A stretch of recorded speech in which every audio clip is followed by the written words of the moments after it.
What are the subjects today? We have several questions posted on the Meetup page itself asking about Mac OS X builds. And then I thought we might talk a little bit. I went to a Emacs Meetup for Austin yesterday, which was great. And there's some videos that have come out that are really cool. Ag knows about them. And then we have lightning talks, and those usually trigger some kind of conversation. So other than that, I've got nothing. Well, I think we have a quorum now, and it's enough time has passed that I think we've collected a lot of people. Shall we launch into some lightning talks? It looks like we have 3, actually. Kind of exciting. Israel, did you want to talk about bidirectional text? Oh, I don't hear anybody now. Uh-oh. Oh, yeah. What were you saying? Would you like to begin? Why don't we let somebody else go first? Because sure. I need to find the packages I made for that. Oh yeah, no problem. Hasib, do you want to go first, or should I? No pressure. It's okay. I have nothing prepared yet because this is my first time here. Oh, I see. Okay. Okay. Then it's just I'll go first. That's fine. Let me try to get myself organized here, and then I'll make sure this is okay. I think it's gonna be all right. I'm gonna give this a try. I've only practiced this once before, so thank you in advance for your patience. Let's share my screen. Entire screen. Yes, share. Okay, we should have this thing and this thing. Can you all see 2 Emacs windows? One with an org mode presentation? Yep. All right. Yeah. Here goes. Yeah. Good. I want to talk today about this Emacs feature called overlays, and this is like a built-in. This is in core Emacs, and if you look at the Emacs Lisp reference manual, there's a whole chapter on overlays. And I just found out about this. I think I've heard of it before, but it's only recently when I was doing some research for a minor mode I'm working on that I started learning a little bit more about overlays. And it seems like a good kind of concise topic for a lightning talk. So let's jump right in. So overlays are, this is my outline, I guess, for the introduction.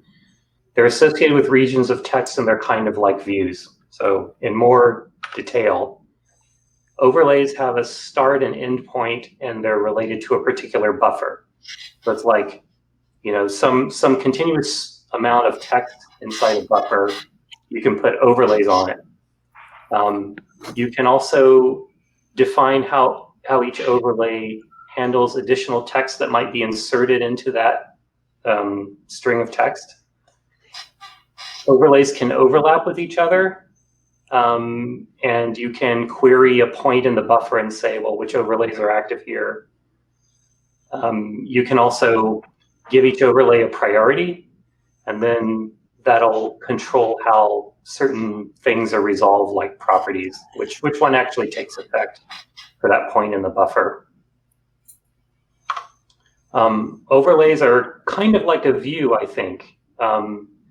When you do stuff to overlays, including altering, adding, deleting text, it actually doesn't change the underlying buffer at all. Only the display is affected. You can modify or replace the text. You can change the fonts or colors or other things related to the presentation.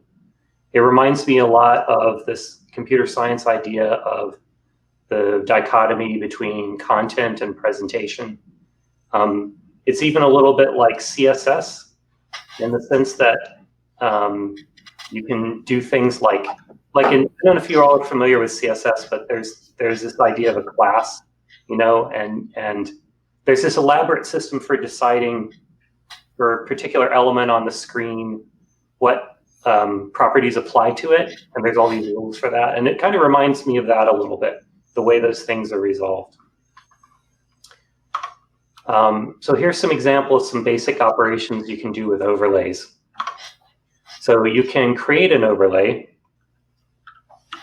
What I'm going to do is go over here to this other buffer and select a region. It's going to be a lot of Emacs lists. I hope that's okay. I just selected a region now, and so I'm going to create an overlay in that buffer in that region and set it to a variable by, doing that. Okay. And so you can see it's created a single overlay from positions 164 to 181 in the buffer on the right-hand side. You can also delete overlays. I'm not going to do that because I actually want this overlay. But this particular code is just looping over all the overlays in a region in my test buffer and deleting all of them. We can see what overlays are at a particular point. So in this case, of course, I'm not printing it. I've set this up so it's not actually printing it out. So you'll have to take my Jeff, word for it. Yes. Are we expected to like interrupt you and ask questions, or please go ahead? Yes. Okay, because it's like a lightning talk, right? Not like a full-blown presentation. Like the question I have, like once I struggle with overlays, is there a way to print them, like to actually like this is this is what I mean, like, you know, I probably I'm gonna share my screen later. So if you have like a thing with overlays and I want to like copy the text with overlays, is it possible? Like kill it into a kill ring? I think the answer is no. Yeah. Okay. If you use text properties, the answer is yes. The properties are associated with the buffer itself, but overlays are like a separate thing. You would have okay. to... I'll let you finish your screen sharing, and I'll show you what I mean, and maybe we can find a way to do that. That sounds awesome. All right. Okay. Right. So querying overlays, you can use this to find like. Oh wait. Now I know what's wrong. I'm sorry. Point was not actually in my overlay. Let's try this again. There we go. Because the overlay actually extended from my mark to my point, and so I left the point. So I think because of your theme, we cannot see the overlay, I think. Yeah, there's this jitsi.org. Oh, there's no. You don't see this? No, but we see that. We see the like that. Oh. But we don't see. I don't think we like. Is it like color coded differently? Like, you know what I mean? Oh, I'm going to get to that. You mean the overlay itself? Yes. Okay. I'm just all right. I'm sorry. No problem at all. No problem at all. Okay. So I'm going to do some properties now, and that will change the visual appearance of the overlay, right? So you don't see the overlay actually in the buffer now because I haven't changed its appearance in any way. So it's invisible, but it's still present to Emacs lists. I can query it like I just did. So let's talk about doing some properties then. So we can change the face used to present the text inside the overlay by setting the face property. Homoglyph is just one I just picked randomly because it looked kind of nice. So I'm going to execute that now. And now if you look over here, you should see that this region of text here to compare it to is now a sort of orange color. Can you all see that? Yeah. Okay. We'll go to this next one, which is going to make it bold italic instead. So, yeah. So so you can change the face. You can also make the text invisible. And when it's invisible, it's like it's not even there. And in fact, if you try to navigate through the buffer, you're just going to go straight across it as though it weren't there in like a single forward care or something like that. So let's do that. So now you can see there's nothing there anymore. But I called buffer substring on that same region, and it tells me that the contents of the buffer haven't changed. So to compare it to is still there inside the buffer. It's just not being displayed. We can add text in the overlay as well. So we can just basically completely rewrite, from the user's perspective, we can completely rewrite the contents of the buffer, but we're not really changing it. We're just making it look different. So here I'm going to add some extra text into the overlay. So now the word left, there is nothing left now, is replacing there is nothing to compare it to now. But the actual, as you can see again with the buffer substring call, it still has that same contents in the buffer, you're just not seeing it. I have a question. I Yeah. was wondering, is it possible to insert a line return in the text you just added? Is it possible? Yeah, line return. The answer is yes. Oh. But since we're doing org mode, we should actually, oh shoot, I've never tried, I shouldn't try this. I'm using ePresent and you're supposed to be able to edit the code, but I'm now just realized maybe I shouldn't try this for the first time right now. But yeah, you can add line feeds or carriage returns. So you can add anything, and it'll just appear there. Cool. Yeah. Okay. The other thing you can do is specify the window to which the overlay applies. And right now, because there's no window property set on my overlay, both of these windows over here show have the same appearance for the buffer. But if I can change that to just apply to the first window it encounters for that particular buffer, which will probably be the top one. So now you can see that the first buffer still has the overlay because the text has been rewritten, but the second window shows the original text because the overlay no longer applies in this window. It only applies in this window, which is kind of neat. Okay, there's a bunch of other stuff you can have, like overlays can have hooks for modification of the underlying text. They can have their own key maps. They can have properties that you come up with. You can name your own properties and stick it in there. You could do stuff like maybe you'd perform some kind of parse on the buffer text and you want to mark some of the keywords in your own language or whatever, I don't know. Any kind of metadata you want to apply. And there's just a ton of things. There's all kinds of things that I don't even know what they would be useful for. But there's a manual. It's just the chapter on overlays and the section on properties, and just has a long list of the different properties that are available. So there's a lot there. Nice. And I wanted to finish up just by showing a couple of examples of how overlays are being used all the time. You may not have realized they were even there. Let's see. There's some code that will count the number of overlays in the test.org buffer that's on the side there. So let's do that. And it tells me that there's one overlay, right?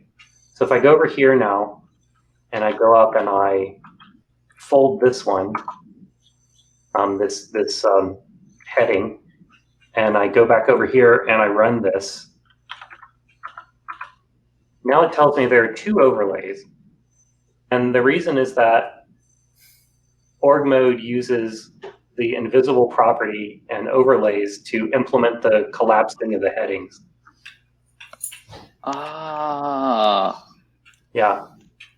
And there's another trippy thing I want to show you. So let's go back over here. I've defined here a function that does this count, right? So let's go over here. It said 2 just now. Let's go over here and run it. Okay, I'm running jet overlay count now. I don't know if you can see this down here, but it returns 3. So it's saying there are actually 3 overlays in this buffer. And the reason I figured out is this thing showing the the region between point and mark, is actually itself an overlay. It's implemented as an overlay. Oh, I guess also the text properties in org, like, bold and italics, they're also overlays, right? I don't know. Oh. Actually, I don't think so, because these headings here are not. I think those must be text properties, because there's still only 3 here, and they don't have the name of this face or anything. I'll show you in a second. I'm going to get a detailed list of everything that's in this buffer now by going to the next one. And this is just some code that loops over every overlay in the buffer, and then gets every property in each overlay, and then makes a list of dotted pairs of the property name and the actual property value. And so when I run that, I get this thing. Oh yeah, I have to zoom out now, I guess. There we go. So once again, I'm back in this window. So the thing displaying the region only seems to be valid when your focus is in that window. So this is just showing 2 of them. The first one, this is the one I created, and I've specified the window. I have the before string property that adds extra text in, the invisible property that makes the original text go away, and this bold italic face that I set earlier in the demo. And then this is the one that org mode generated. And it's really interesting to look at, because there's this property called iSearch open invisible. And what that does is it implements the thing where if you do a search in org mode, like an iSearch within the buffer, and part of your text that you're searching for is actually hidden because it's in a folded heading, have you noticed that it'll just pop everything open? That's implemented by this thing, which says that if you're searching for something and it happens to be covered by an invisible overlay, you call this function, which in this case is delete overlay, just deletes the overlay entirely. So that's how that's implemented, that it expands everything when you're trying to do a search. And then of course this invisible thing, I'm not sure the purpose of this outline. It's supposed to be either T or nil, but maybe outline is a special thing that org mode uses. This last one actually says that if you evaporate is a property that says if you delete all the text in an overlay, you delete the overlay as well. So that's all I had. I hope you've learned a little bit about overlays and you're curious for more. What is the I can't remember what it's called, the fancy bullets that you have in the org mode that's not done with overlays? How is that done? I don't know. Anybody? Hold on, I'm looking it up. It's some kind of Unicode thing. Right, but it's also getting rid of the extra, like in org mode, that it gets rid of the extra asterisks. Yeah, right. And it's replacing the character. It's not just. Yeah. I mean, it's replacing it with the Unicode character, but it's still replacing the character. Yeah, that's right. I'm hoping someone will. Hold on. I'm looking it up. Do you have org indent enabled? I think that hides the. You mean the hiding the asterisks, right? On the headings. That's one thing, but also if Jeff can open up the other org window. Yeah. So this one. These things, right? Right. You see that by his bullets, he has like the fancy bullets. I don't remember what the package is called. Org bullets. Okay. Yeah, you said them by org bullets bullet list. It's just a list. Right, but why is it? But it's not using overlays when he did the search for all the overlays in the buffer. No, it's just faces. It's just different faces. It's org, like if you point on that, if you put the cursor there and they describe the face, it's just a different face.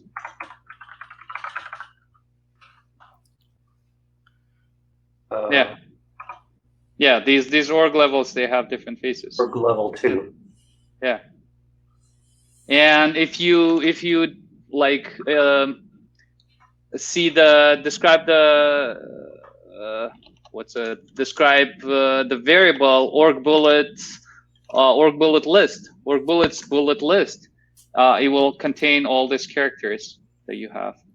Right, but it's still replacing the star with the asterisk is still getting replaced with a different character.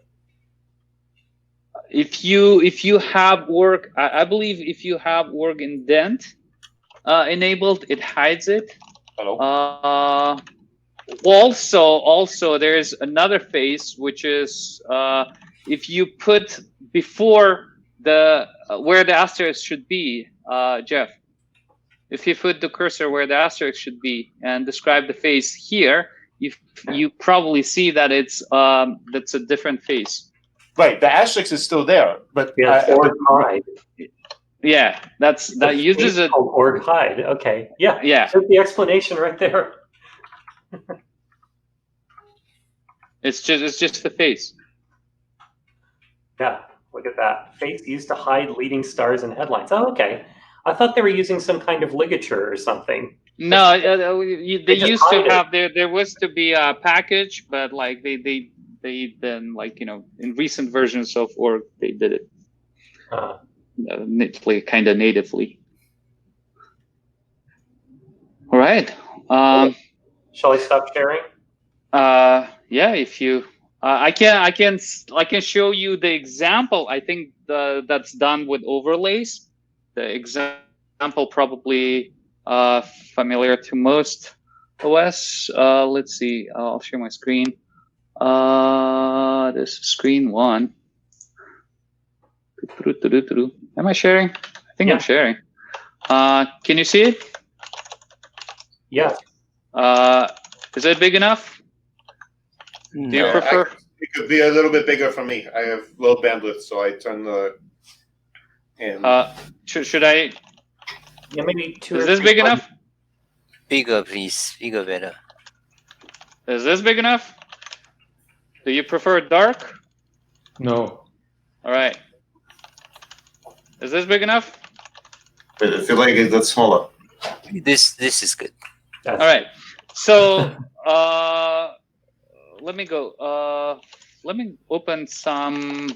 I don't know. I'm gonna open one of the repos. This is my Git, right? We know my Git, and if you go to like, I don't know, log buffer in my Git, if you do you see this toggle visibility, right? That's the margins. The margins. You see these.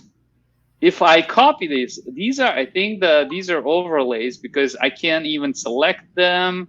I can't even like print them. And if you like, you can toggle the details. You can see who made the commit, how long ago, and so on. And like the style.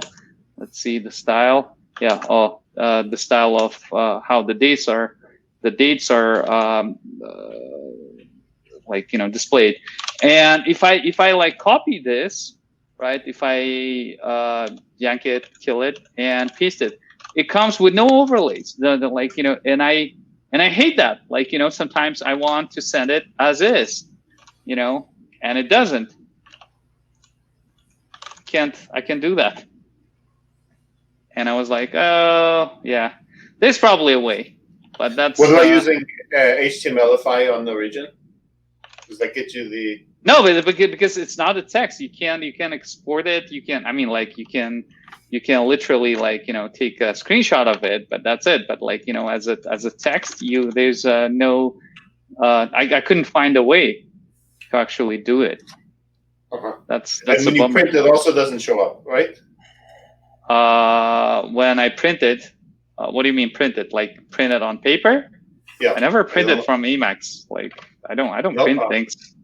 No, I mean, like, I'm like, what is, like, I don't use paper anymore. Okay. Yeah, but well, you can set it, you can use print to a PostScript file and see if it comes out there. Just to see. Well, let's try. Okay, let me go back to Emacs. I do feel like there's got to be a way to code that. I mean, the Emacs ought to have some way to give you a string representing the window, because this is really like almost a window thing. You say like, hey, if my window were a buffer, what would its contents be? 1 second. I don't think that's what you want. I think you want print buffer with faces. This print. is Print. You mean run the function? Print. PS print buffer with faces, I think. Print buffer. Print buffer with faces. Okay. Spooling done. Oh, did it? Well, it sent an X to a real printer. I think you need to do Control U first. Oh. Oh yeah, but my printer is turned off. Yeah, Control U. Let's see. Print buffer with faces. I don't know what it's doing now. It didn't talk to you. Save PostScript. Let's save it somewhere. I don't know. Print it. Yo. I don't know. PS. Will it work? Yeah, PS. Let's do PS. Print it. This is what I want. PS. And if I open it, lots of things. Do I have to have like a kind of mode for PostScript? Do we have PostScript mode? PostScript? I don't know. I never opened these files. I think you're in PostScript mode. This is PostScript mode. I never used PostScript mode, so I don't know. Like,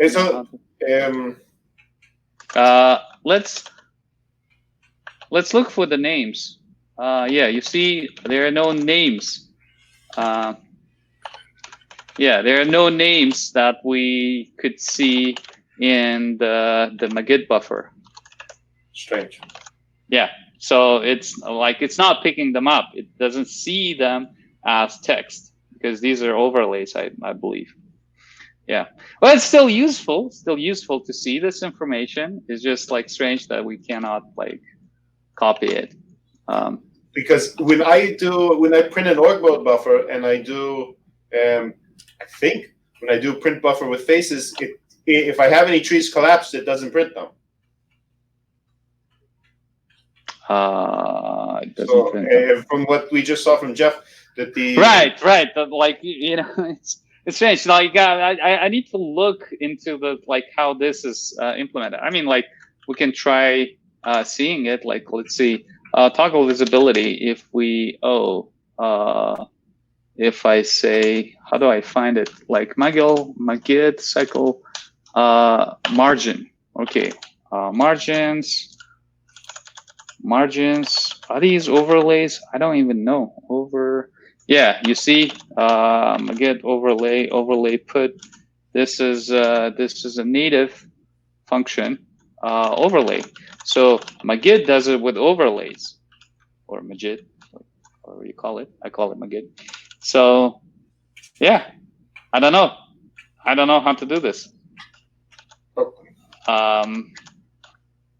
Yeah, some interesting problem to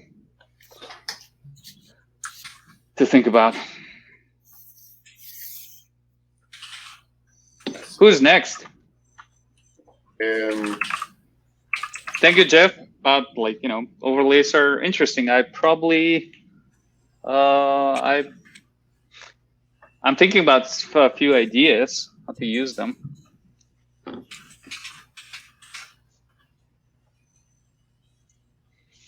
Yeah, I'll just lay this out here, and some of you are C++ people may appreciate this. My goal, which I think I can do, but we'll see. My goal is to use that feature along with Emacs's built-in parsing stuff to take C++ compiler error messages and reformat them nicely. All right. So, All right. I mentioned this to John Wigley last week or 2 weeks ago, and he said that he had done the same thing. Like I've sometimes like literally taken an error message, pasted it into Emacs buffer, and laboriously reformatted it so I could understand exactly like what it was trying to tell me, like the full name of the type, which was like 200 lines long. And Yeah, that process is so painful. It will be useful for I constantly, for example, like I write mostly in Clojure, and I deal with Eden, right? And at the same time, like Eden gets converted to JSON, or like somebody sends data in JSON, and JSON, I don't want to look at JSON, I want to look at Eden presentation of that JSON, right? And I just want to see it. I don't want to like necessarily like convert the text, but it would be nice if if there was a like a minor mode when you point at like at I don't know if that's possible, and like maybe with a like, and it will show you the Eden representation because it's shorter, it's more compact, it doesn't have like a visual noise. It would be nice, yeah, like definitely. So Jeff, are you looking at being able to hide, like, for example, a bunch of the template cruft and show only the part that might be interesting to the person doing the work? Yeah, two things: hiding some of the template cruft, especially the redundant stuff like allocators. Where it's just like repeating the original type name with allocator. But also indenting it. Like Emacs knows how to indent things. Like it's one of the things it's good at is taking a really long, arcane thing and reformatting it so it looks nice, right? So I was like, well, seems like I should be able to do this with an error message, or at least the types contained in an error message. I fully endorse this. I hope you'll be a user. I hope it works first, and then secondly, I hope you'll be a user.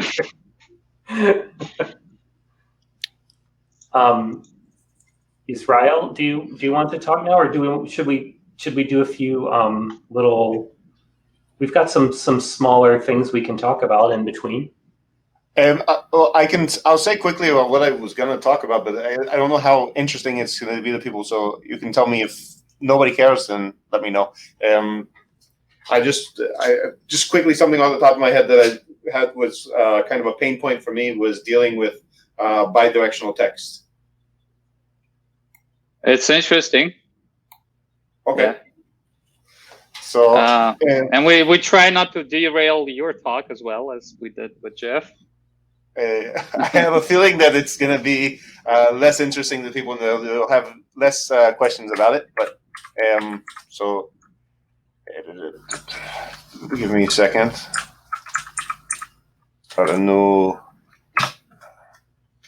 Also, I just upgraded to.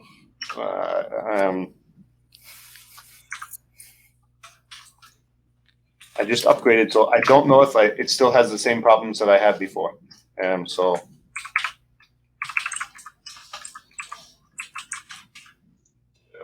Hey, Sean. Hey. You're late? Yeah. Just been here in quiet. Yeah, we've been quietly waiting for you. Like, where's Sean? That's what happens when I don't talk, it seems. Yeah.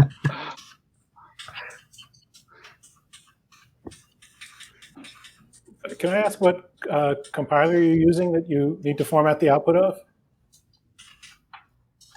Well, I think basically any C++ compiler will give you horrendous error messages. Because I just found a Stack Overflow where GCC has a thing to output diagnostics, warnings, and error messages in JSON format. Maybe that would help. Yeah, I think I'd still need to present it to humans nicely, but maybe I could parse the JSON. Exactly. Yeah. Oh yeah, and Emacs 27 has a fast JSON parser now. That's right. Yeah. Yeah. Okay. I'll put the Stack Overflow link. Thank you. Sean, what are you going to be talking about? Anything today? Oh, sorry. I think Israel is ready. Not yet. Not yet. Okay. Not yet. No, I didn't really prepare anything. None of us have. Okay. If there's time, I can. Like I've been hacking on MPC, simple MPC rather, just to start adding some features. Well, what's that? It's a Lisp package to control your music player data, MPD. Oh, okay. That sounds cool. Yeah, I've used that I before. hear about it. Okay. Sorry.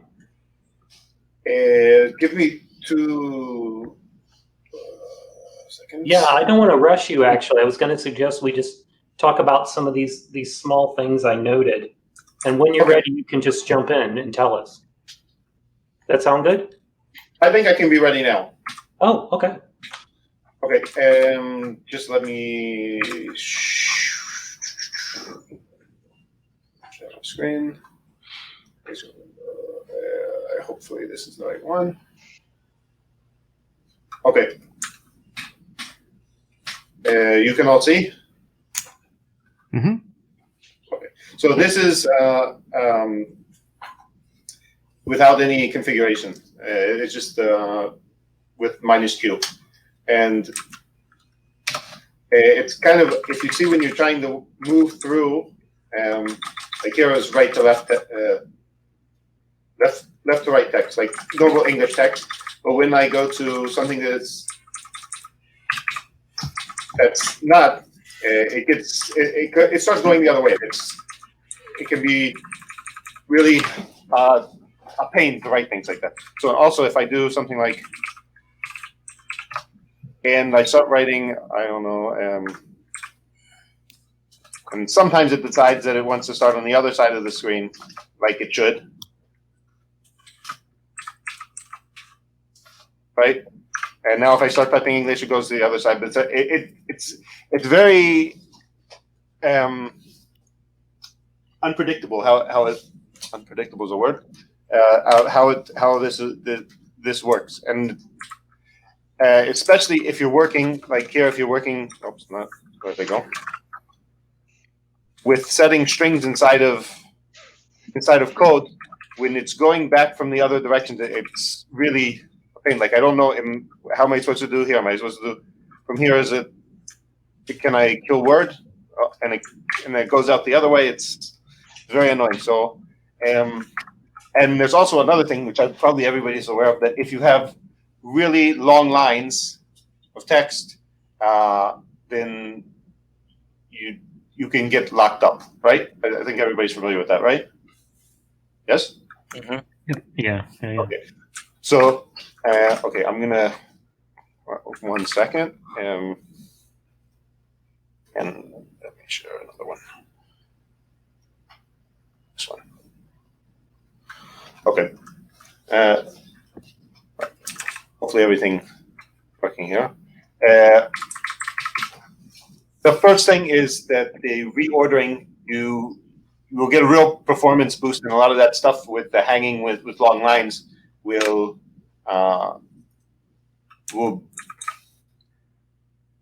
you won't have the problem as much if you turn off the bidirectional reordering. So it doesn't try and figure out what direction. Like if you saw when I was showing before that when I started writing, it tries to guess which direction the text is supposed to go. So if you turn that off, then it doesn't waste as much trying to do that, and you won't get hung up on the long line so much. Okay, and then I just had a way for turning it on and off, so I can toggle it on and off the bidirectional text, and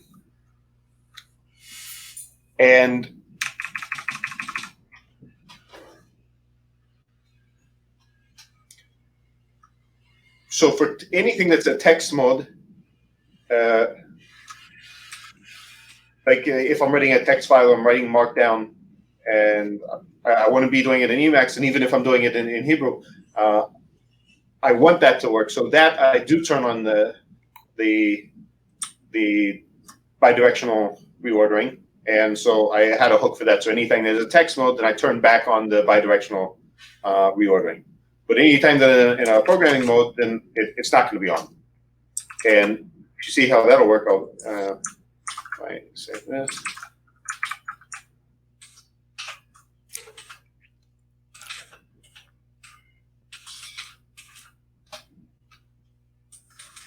I don't know if this makes sense to you, but now you see that it's everything here is going from left to right. So even when I go into the word that are in Hebrew letters, which like this doesn't make sense, you wouldn't read it this way, but when you're entering text in, it's much easier if everything's going in the same direction. And okay, so that's for that. The other thing is that it tries to guess the paragraph direction. If you saw what I showed before, and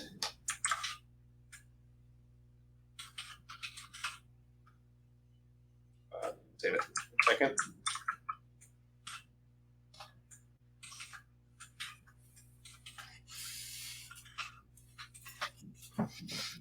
And it will try to guess the text direction. So which side of the screen to write from. So here it's like it's starting from left to right. So everything's left justified, but it's still, because I'm in a text mode, it still does the right to left text, right to left. But I can, what did I call it?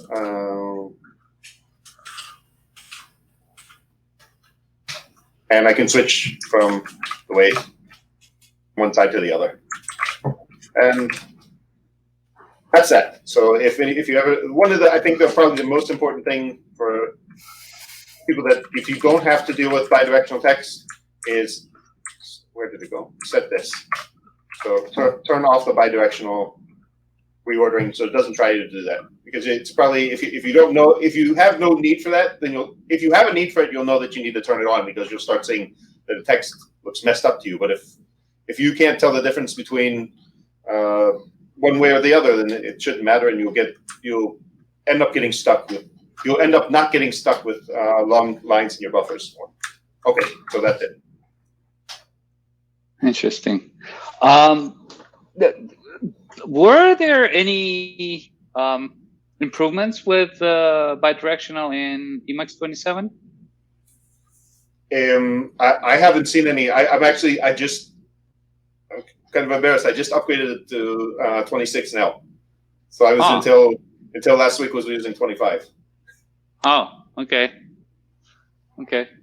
Yeah, I don't know. I mean, like, I don't usually use the languages with, like, that require bidirectional. And if you go back to your buffer where you had the text with the comment in it.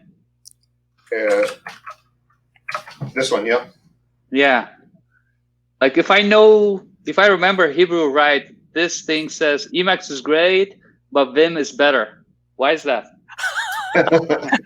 I'm just messing with you. Actually, this is not Hebrew. That's Yiddish. Ah, okay. Okay. Well,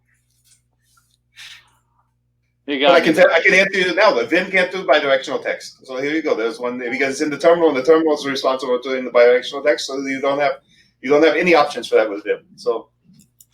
Oh, okay. And also, Emacs has built-in functions for doing Hebrew date and dealing with Hebrew calendar.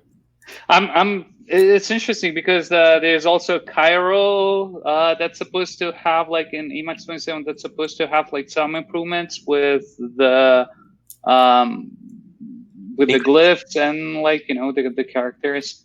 But again, this is not personally not my use case. But it's interesting. It's interesting to see. I usually only have two times when I'm writing Hebrew. One is when I'm defining strings, and that's usually going to be in some kind of translation file, something like getText or something like EDN file or something like that, which is pretty straightforward. So I'm not doing much coding in that, or I'm writing straight text document, so which is not programming. I mean, you're not really doing any programming language in that's right to left. So when I'm defining strings, I don't have a problem that the string is backwards. I'm not doing any real intense reading or writing, so it doesn't really matter so much. So it gets easier. So I know that it doesn't have that. If you saw before how it switched when I went into the right to left string, it all of a sudden switched and everything. The letters are back to. Oh, and there's another annoying thing which I didn't mention is that the parentheses keys are switched when you're doing right to left. So, yeah. Oh wow. So when you type a right parenthesis, I think you get a left parenthesis. Wow. So that's pretty annoying, especially if you're doing this. Oh. Hey, Israel, can you magnify the left pane so I can see the Yiddish letters larger?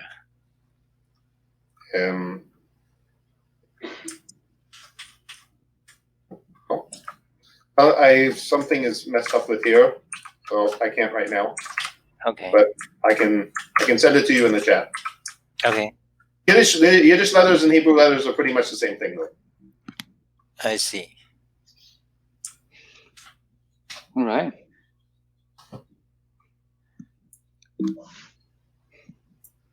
Okay. I wonder how many people actually use Emacs for bidirectional text. Hello? Yes. Yeah, we still can't hear you. Oh, okay. I heard somebody say something. I didn't know if it was a question directed to me or not. So no, I'm just curious, like, if there are lots of Emacs users who need to use bidirectional text, like either with Hebrew, Yiddish, Arabic. I'm sure there's plenty of Arabic countries that use it. I wouldn't be surprised. I mean, it was one of the first packages to really do bidirectional text properly before anyone else. So there must be some people who got on board at the right time. Yeah. Nice. So I actually, that's one of the things I always, sometimes I'll switch, God forbid, to a different text editor. And one of the things that'll push me back is that they almost all handle bidirectional text even worse. So nice. So I would sometimes say if there's something where a job they require me to use something else, and so I started having to edit the string definitions, like I was saying before, and it gets all muddled up. So then I just open up Emacs and I said, wait, why wasn't I using Emacs for everything else? And then it just stays open. Now you have to try overlays in Yiddish. Yeah. For doing? I don't know. Just you got to try it. You give me an idea of what to try with it, and I'll try something. All right. Speaking of overlays, Jeff, did you have it see if it was possible to place an image in an overlay? It is. I haven't tried it, but it's clearly it's part of a display property. Oh, really? Yeah. Yeah. There's a package that for emojis that uses overlays. Emojify uses overlays. What about SVGs? That would be cool. I think that the Emojify uses SVG, and I can't remember if it's SVG or PNGs. Okay. Oh, like overlays with SVGs. That's neat. That's pretty cool. Oh, I have to ask a question about the Emojify thing because, and it's a little bit like the org bullets question as well. These both seem like things where ligatures are the right solution to the problem, if I'm understanding how those work correctly, in the sense that you can substitute you can substitute a different glyph, I guess is the word, for a series of ASCII characters. I think but I don't understand this very well at all. So I'm just throw that out there. What do you think? Well, Emojify is not to replace with Unitext code. It replaces it with the image. It's for people that don't have the fonts installed. Great, yeah. And also, Jeff, just as a FYI, I don't think that's the correct use of the word literature, but Oh, okay, yeah. Sorry. I get what you mean. You just mean like displaying a different glyph than. Yes. Yeah. So you know, like the way that you can get an arrow instead of two ASCII characters that are like that, and it's like somehow using a single glyph for two separate ASCII characters. I don't know how that stack works at all.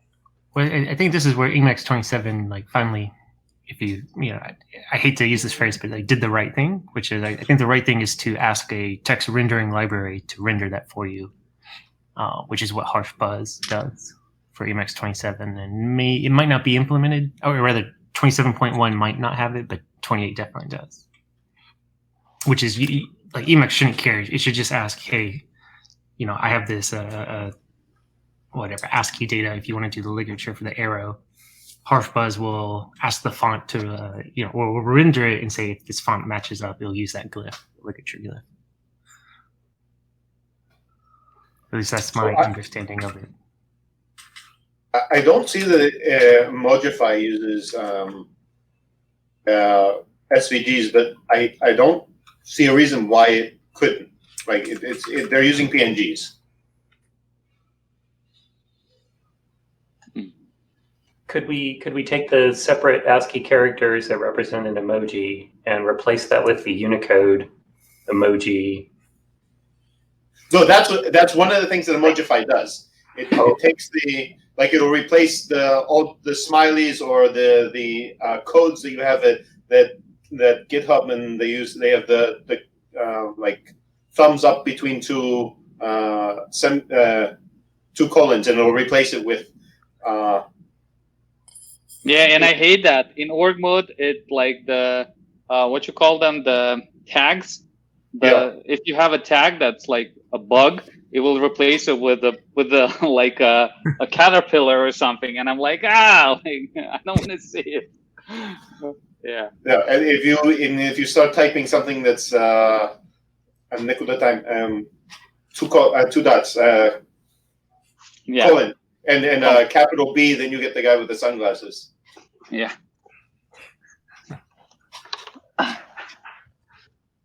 But it's also neat. You can also use it to do custom emojis if you want it in there. Oh. All right. What do we have next? Well, we've got several random topics. There was a lot of demand, actually, just like there was last meeting, to talk about building on Mac OS X. Actually, 2 people asked about that. We had a lot of interest in it last time. And is Kat still here? Yeah, it looks like Kat's still here. Kat actually mentioned in the chat that she knows she has used Mac ports for Unix software on OS X for ages, including Emacs. So, are you talking about native compilation branch or just in general? George, you want to jump in and talk about your experience?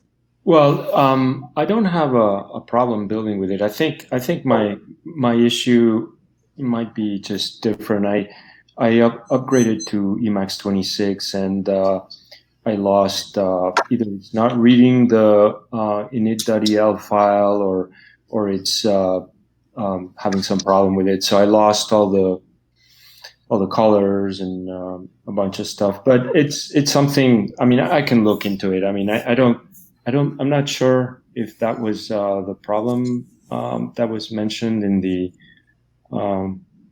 messages before the meeting.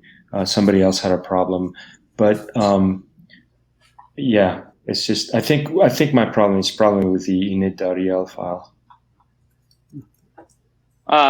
You can start Emacs with --debug init, and it will tell you exactly where the problem is. Like it starts a debugger, and it will tell you exactly where the problem is. If you have like a typo or like sometimes you mess up like certain variables that do not exist, like things that like not loaded yet, and you're prematurely calling things that like not loaded. I'm gonna try that. I'm gonna try that now. What did you say? Dash init? Dash debug dash init. Yeah, somebody put it. Arthur put it in the chat, so you can look at the chat. Dash debug, and then I give it the name of the init file, the full path. No, it should find it. It's dash debug dash init, and that will tell it to start a debugger as you're loading. Oh, okay. Yeah. Let's see. Let's just try it. I just wanted to add one quick note on the ligatures topic. I'm sorry for going backwards for a moment, but if anyone is interested in that kind of stuff, there's a... We lost you. Oh, yeah. You put your microphone on mute. Sorry. There's this awesome talk. This guy figured out how to use ligatures to put commas in big numbers automatically without actually putting them in the text. And so if you install this font, then all your big numbers have commas in them in every program, regardless of what operating system. It's a real cool hack.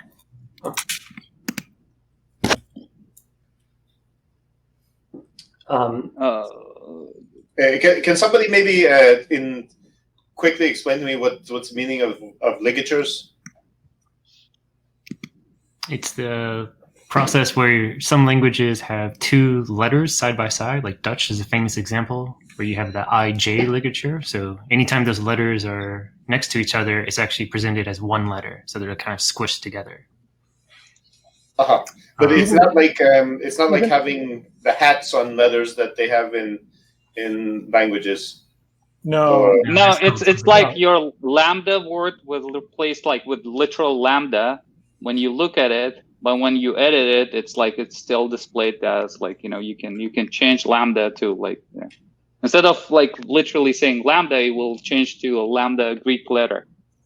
It's also used in English just for typesetting really beautifully. So for example, in the word finish, the F and the I can have the dot over the I and the F kind of adjusted so that they look perfect next to each other. And ligatures are just a way of expressing how these adjacencies should be dealt with. And I think it's nearly Turing complete, the way the system's been designed. I mean, it's really amazing. It's the spacing between letters? Spacing with Arabic letters, which are basically cursive always. You can specify how one letter joins with the next letter, right? So even though you're just picking two letters independently, where the end of one stroke may not match the beginning of another, with the ligature system, it can actually connect them automatically. Yeah, for those who don't know, in Arabic, every letter has four different shapes. In the beginning of the word, in the middle, and at the end of the word, and it's as a separate letter. They all have different shapes, and when they get connected, it's kind of like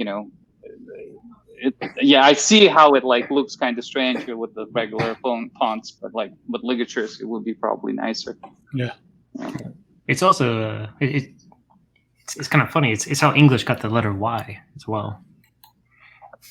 It's that I and J squished next to each other from Dutch, and that's why the Y has that sound of like I. Oh wow! Are you kidding me? Wait, which two letters was it? I and J. Which in How- Dutch is this I sound. How did they represent that before the import from the Netherlands, or was it from Belgium? Well, I believe Like English, Belgian the printers? last little how to say parent of English we have is the Frisian from the Netherlands. Which is Okay. like 1100 AD, something like that. Yeah. The split was really long ago, so I don't know what happened before. Oh, okay. It's what's called the Anglo-Frisian languages. The Frisians are a group kind of on the north shore of Holland and into Germany. That have the common root with English.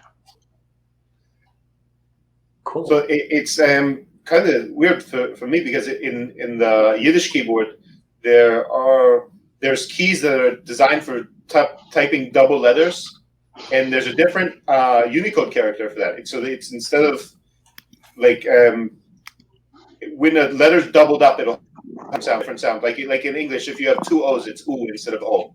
But in Yiddish, it's such a common thing that there's a dedicated keyboard for it.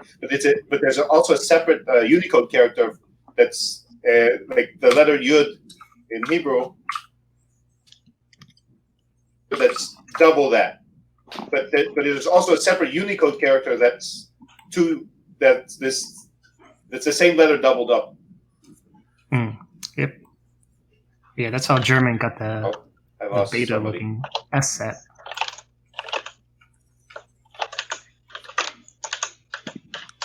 Became one Unicode thing.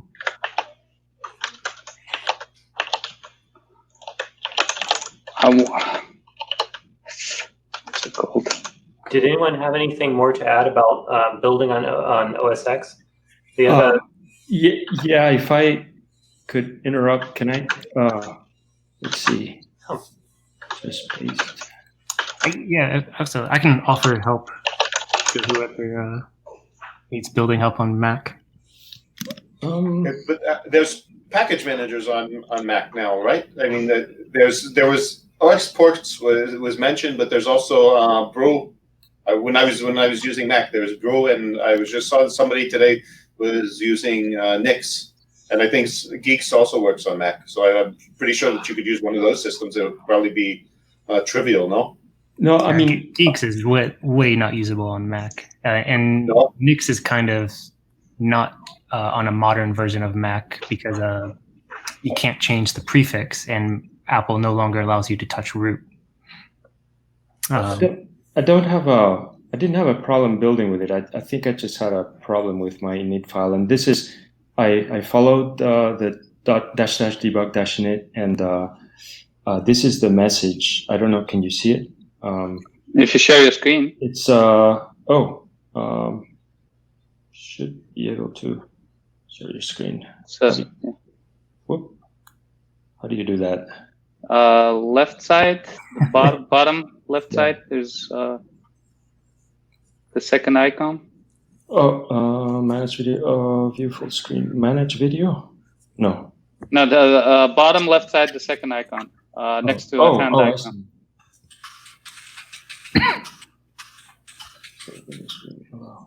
Yeah.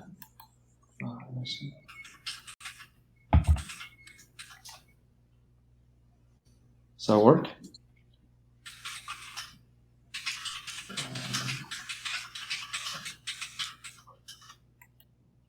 Oof. Israel, I have a question. You, with Yiddish or Hebrew, have you used digraphs? You have to explain to me what a digraph is quickly.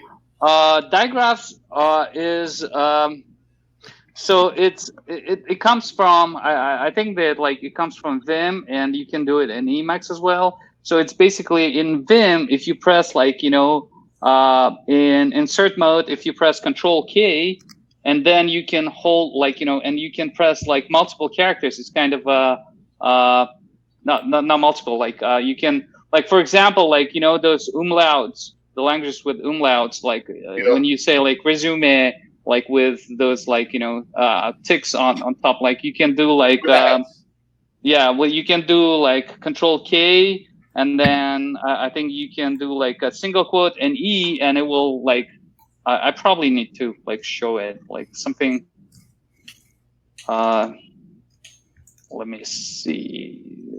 Am I sharing? Yeah, I think I know what you're talking about.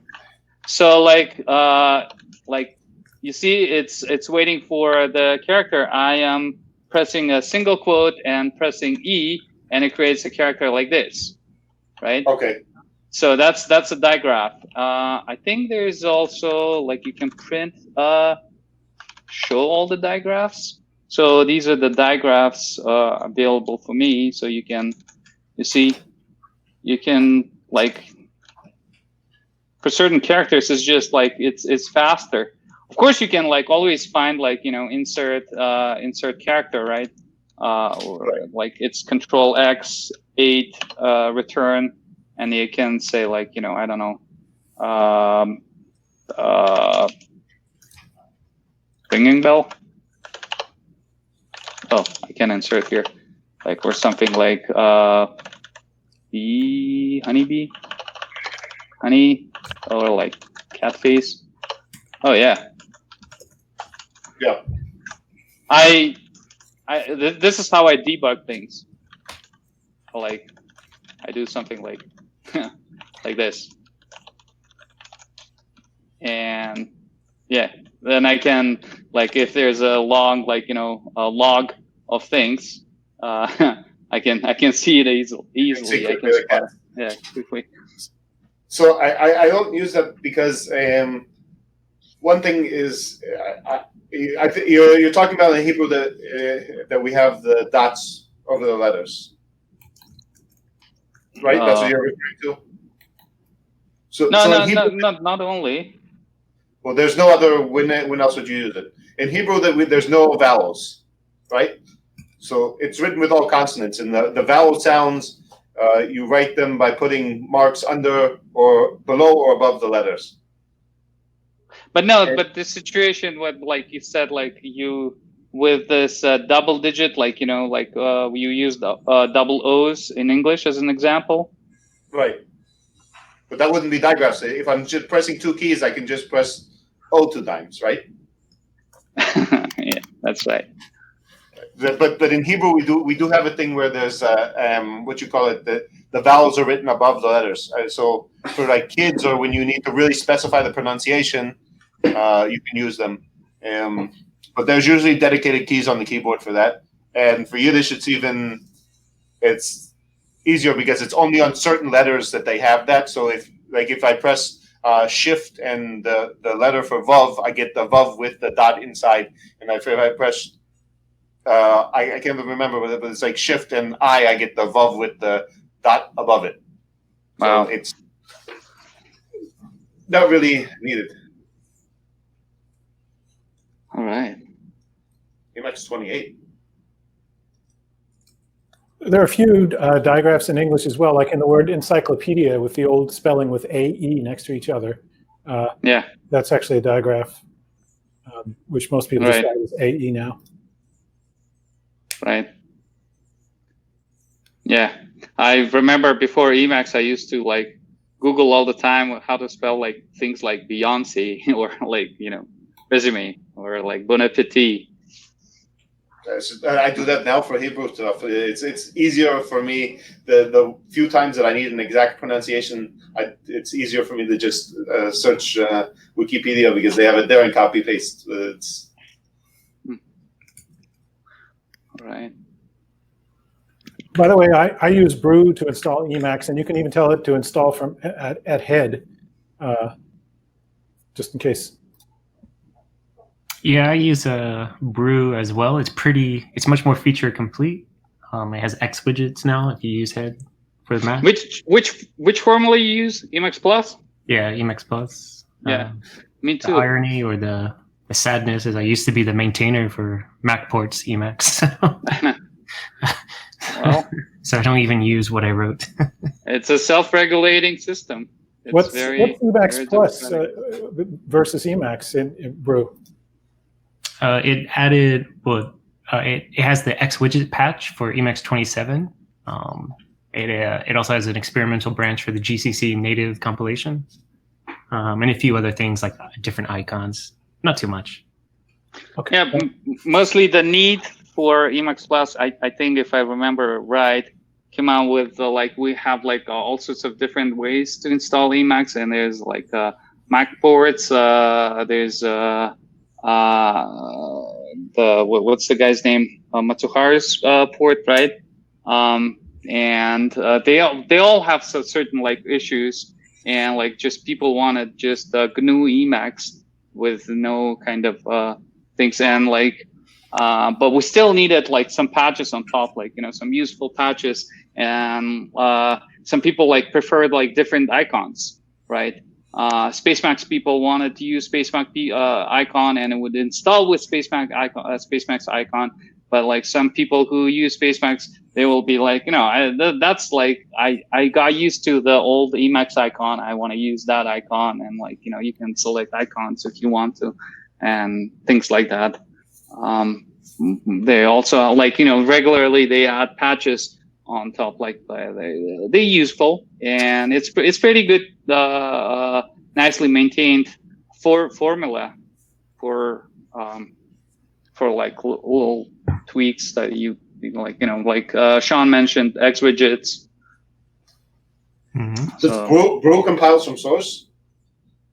You can say like hey, I want to get it from source, and like get the head, get from source, and it will attempt to compile it. And if sometimes though, like when things in master change, then certain patches will stop working. Like for example, you may get into a situation where like you compiling from head, but the X widget patch won't like apply on top of it. So then like usually they get those kind of things get fixed fast, like because it's just the matter of like realigning the patch on top of. Luckily, that won't happen for X widgets anymore, because it's finally accepted upstream. Yeah, X widgets in, X widgets. X widgets. Also, wait. Oh, sorry. I was going to reply to Kvan. They had a question. So. Yeah. I didn't want to. I wanted to offer some. Does anyone have experience with running Emacs as a daemon? I have a little experience, but I saw just. I was browsing through the NixOS documentation, and they have actually it's like one of the formulas there for whatever the recipe or whatever they call it, that you can have it when you're installing Emacs, that it will install it as a systemd daemon. So you might want to take a look at the NixOS documentation. It might point you in a good direction. Oh yeah, that's good. If you check out the Doom community, I think the maintainer Henry runs his Emacs as a daemon. Almost. That seems really strange. Isn't the whole point of Doom that it should be able to start quickly? So it's why run it as a daemon? And he wants it. He wants it both. I'd like to run it as a daemon. It's a feature that Emacs has, and I kind of like to use the feature if it's there. I started with systemctl, and it works. It works fine. My suspicion is whatever this is as a result of me building this locally on my machine, right from the branch. So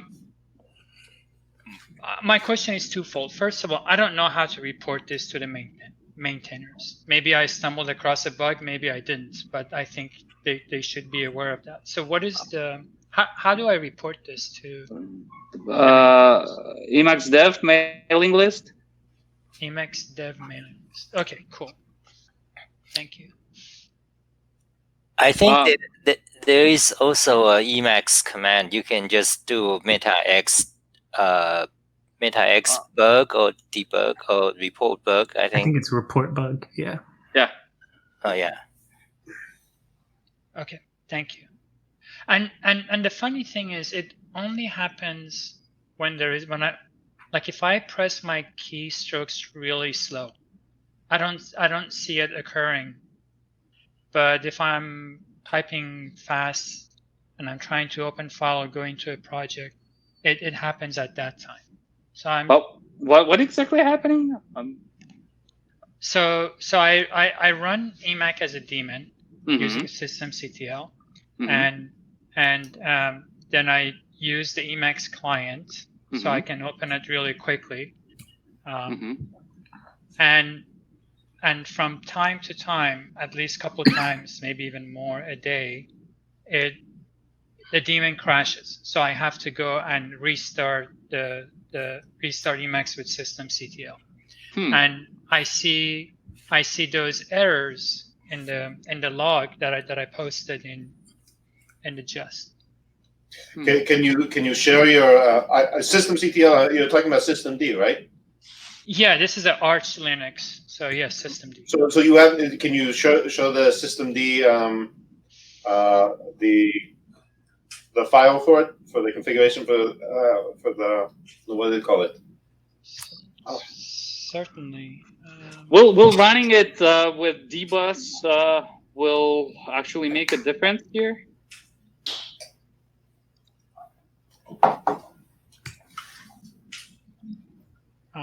There we go. So hopefully you could see my.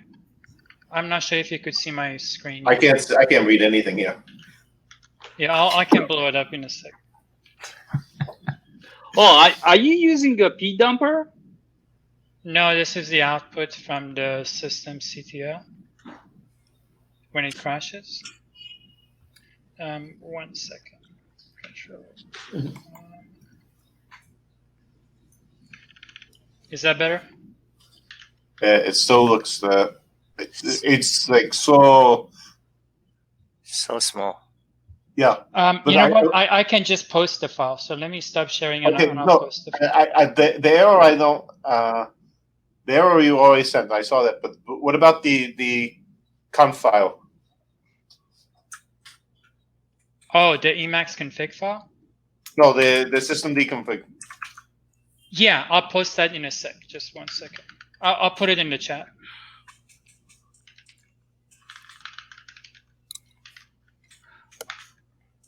So you're using Emacs 28? Yeah, I went to the branch. I actually followed these instruction. He has and you're sure you're not using the pdumper branch? No, I'm not. Okay. Because I saw messages that dumping stuff. No, this is the stack trace.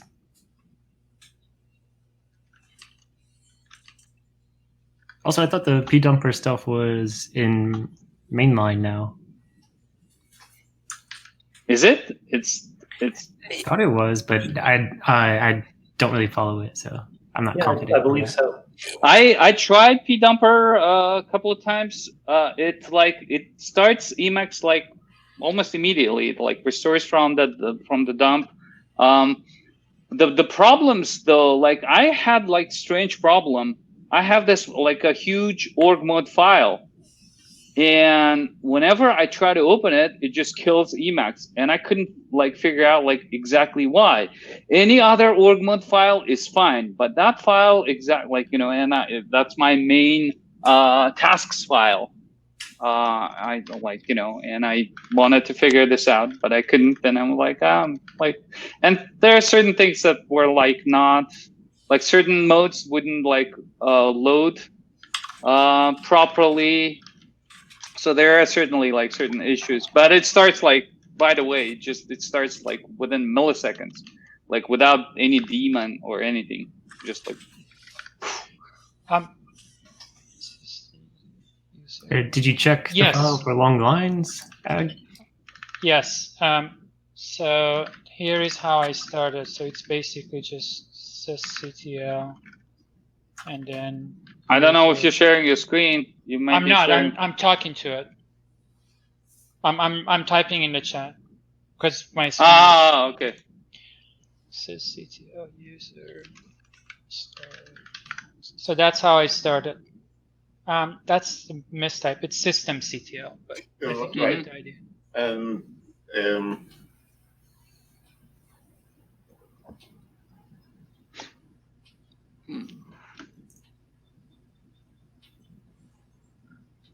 Why is forking instead of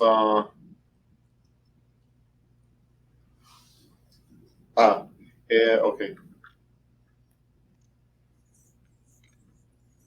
I use Emacs as a daemon, but I don't start it with sysctl. And well, you're on a Mac hack, right? Well, mostly yes, but I have a Linux machine as well. Yeah, I started this way and wake up in the morning, turn my computer on, get my cup of coffee, and Emacs is up. Yeah. Well. And it's funny, I think if I just go to like 27 or 26, it should just, I didn't have this problem before. Well, yeah, maybe it is a bug then. I don't. Yeah. Perils of using the greatest and latest.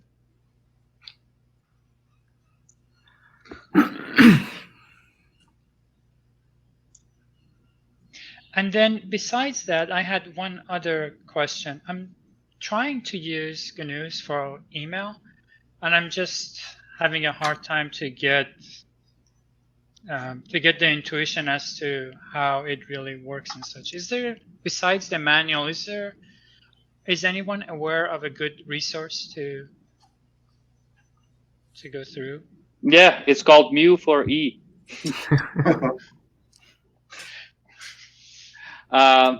I think Lee uses GNUs or used to use GNUs. No? No. I heard that's one of the package that's takes some time to learn. Oh yeah, GNUs and Emacs Calc. They're like huge packages that like they just like I always wanted to learn more about them, but never had time. John Wigley uses GNUs heavily. Yeah, he showed some I've heard awesome that too. stuff. But have you looked into Mu for E? I have.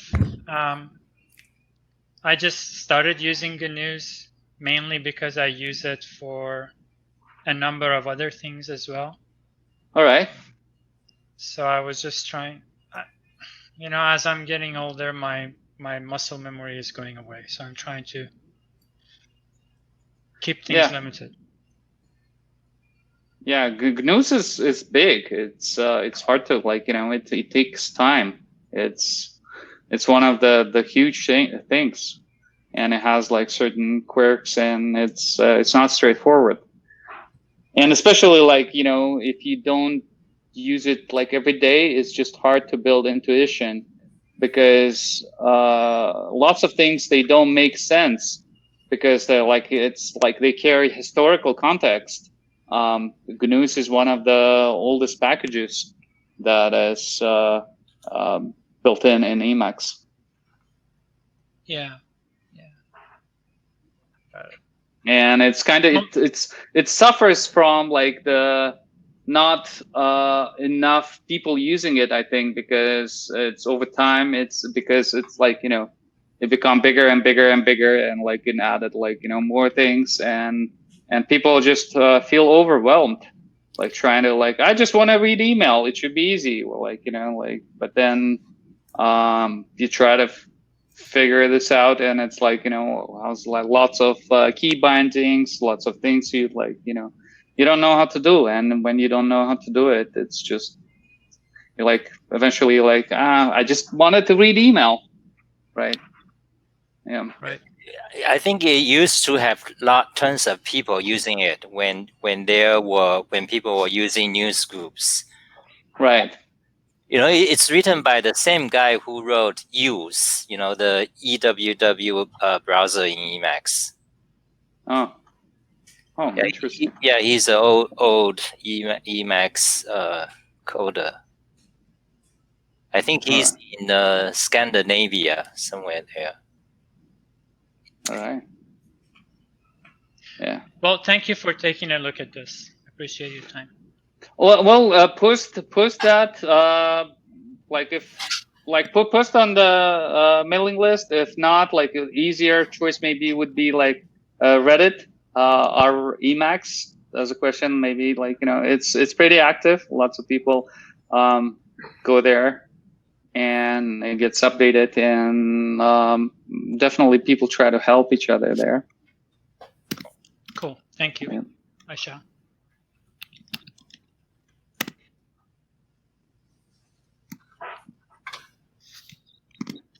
Hey, by the way, I fixed the problem with the init files, so everything looks good now. Thanks for the tips. Thanks. Awesome. Do you want to share what the problem was?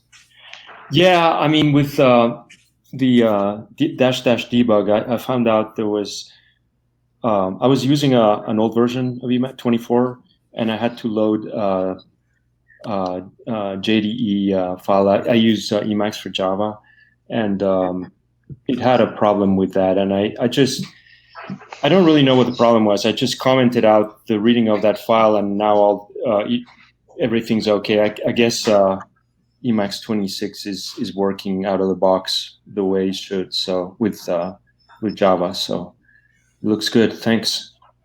Okay. It's kind of a good segue into something. Would anybody be interested of how to run multiple profiles with Emacs? Go for it. I think Sean did this before, right? Sean, you've used Emacs, right? Nope. No, I actually. No. Okay. All right. I'm sorry. I'm not prepared for this. It's kind of I thought, like, maybe it's a good idea. Like, recently I wanted to try it. I mean, like, I wanted to try it for a while. Basically, Emacs is a thing that it's a Emacs profile switcher, and it's pretty simple to use. You just install it, right? And then yeah, it's like, and then you will create this file, and it looks like this. Let me switch to Emacs, and I'll find it. What is it? Emacs profiles, right? So my default profile is Spacemacs, and I can also, like, use Spacemacs directly. And if I want to use Doom, so you basically you create this, and like you create like multiple directories for your profiles, and then whenever can you zoom it in? Oh, sorry. Yeah, of course. This is how it looks. That's much better. Oops, sorry. Yeah, something like that. So like my profiles are here, like, and I like you can have like different you can name them differently, but basically what Emacs does, it creates the init file.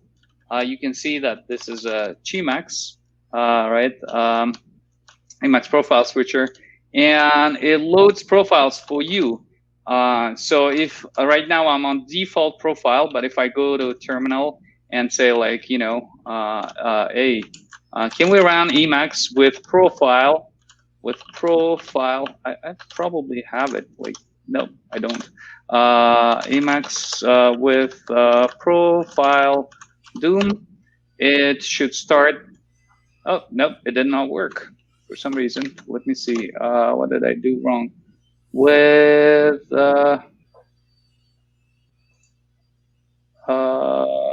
profile, my profile, and my profile is Doom.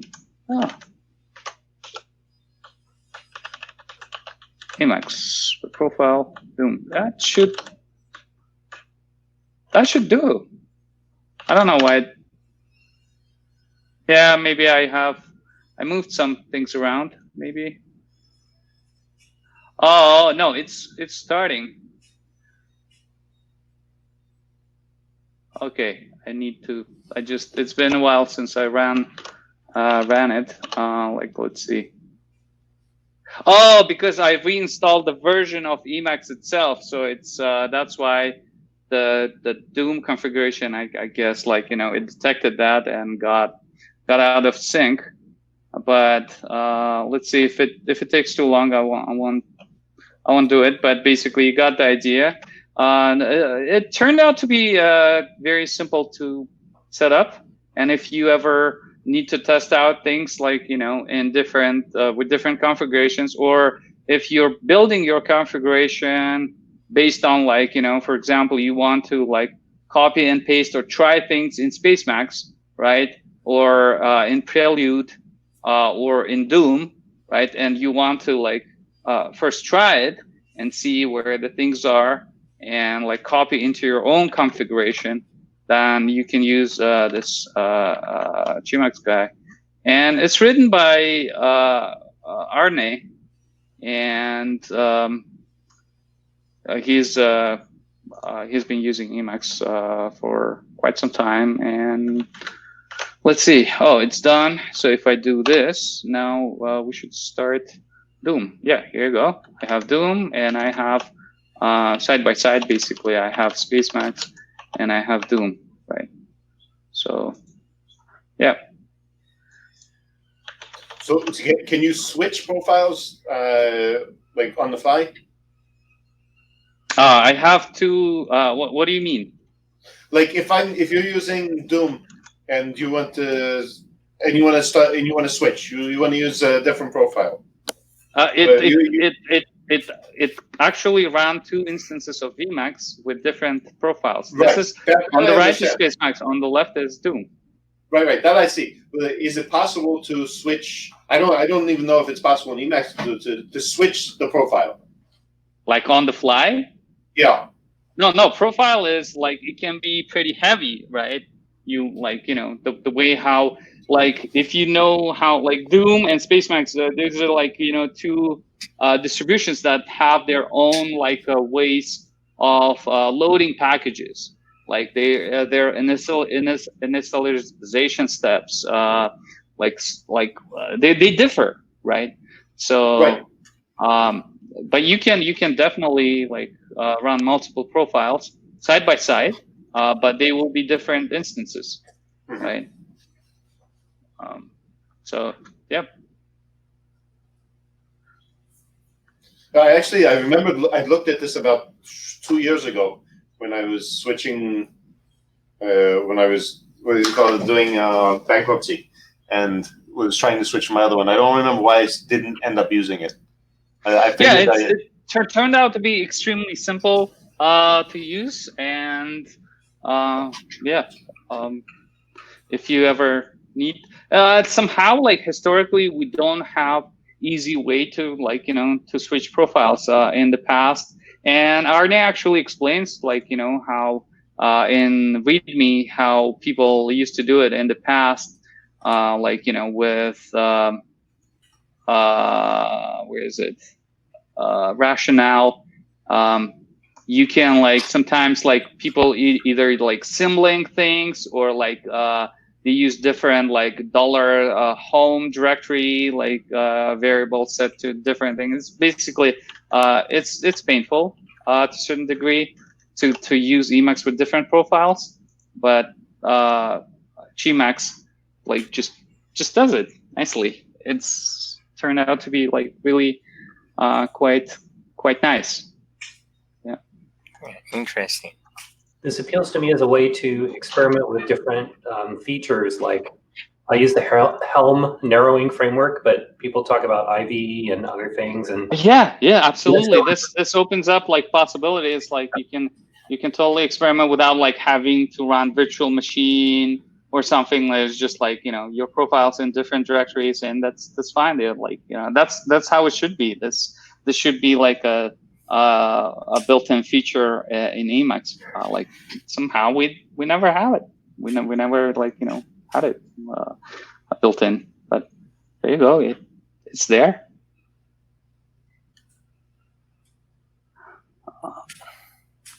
Do we have any other topics to talk about?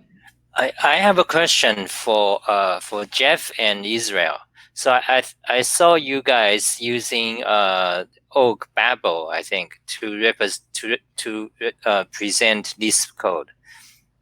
Do you guys use that just for presentation, or do you normally also use that when you want to code some Emacs Lisp?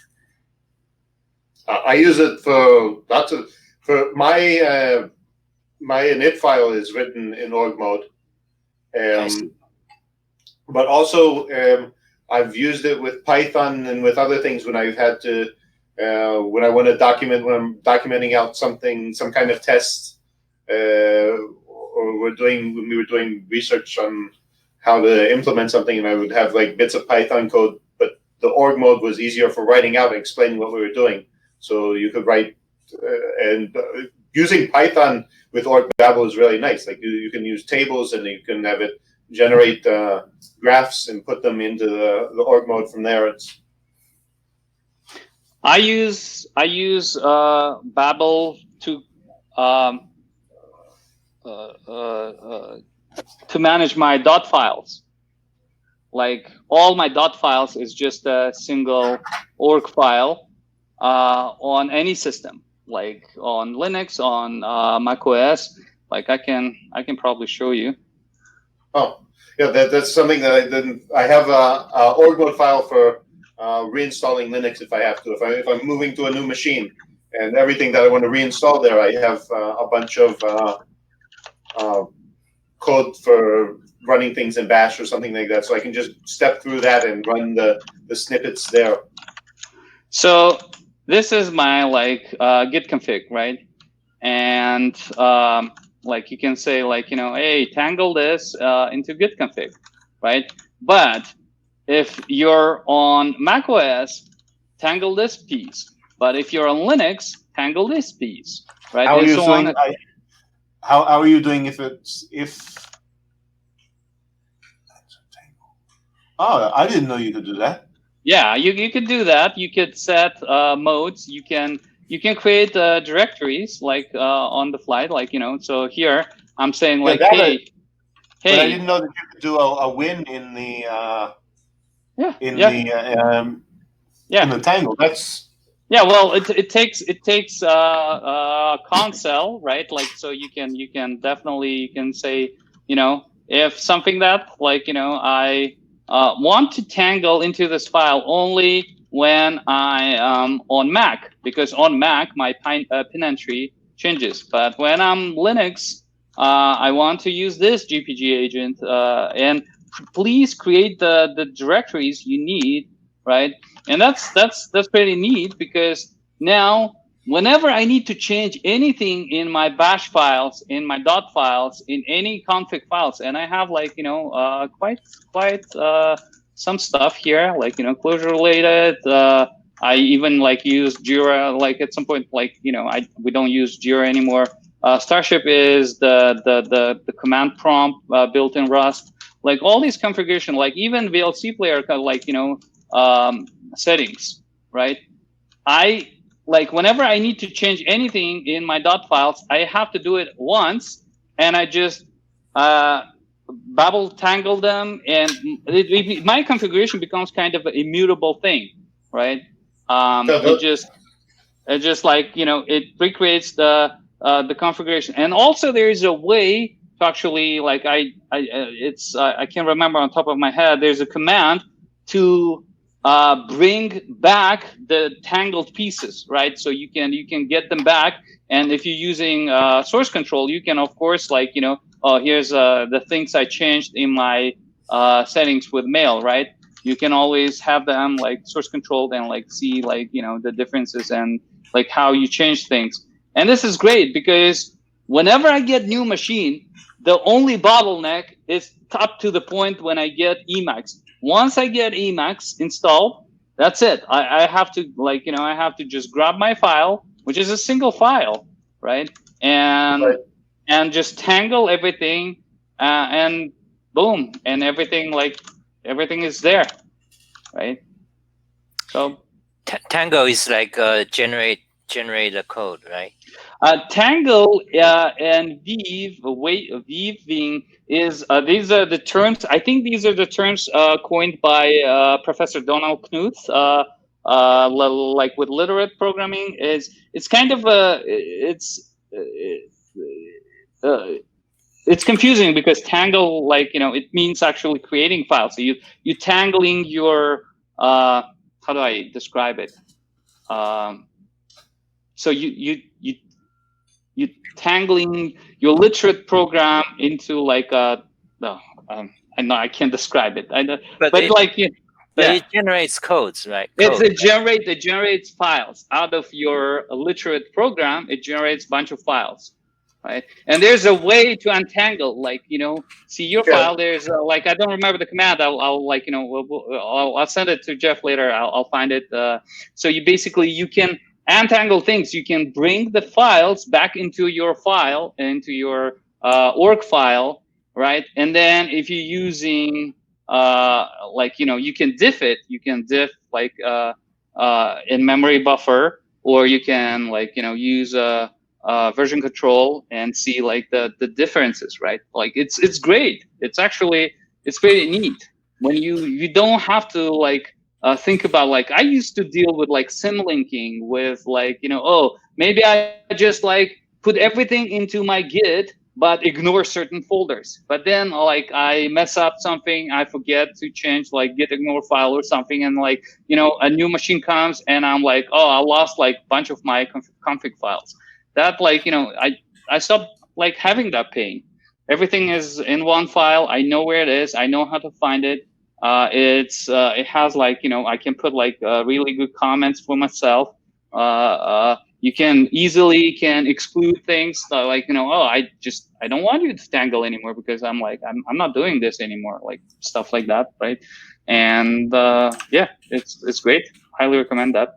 And you can find like, you know, if I can send like, you know, examples of snippets for our notes. I'll send them to Jeff, and like, you know, we put them in notes, how to do certain things.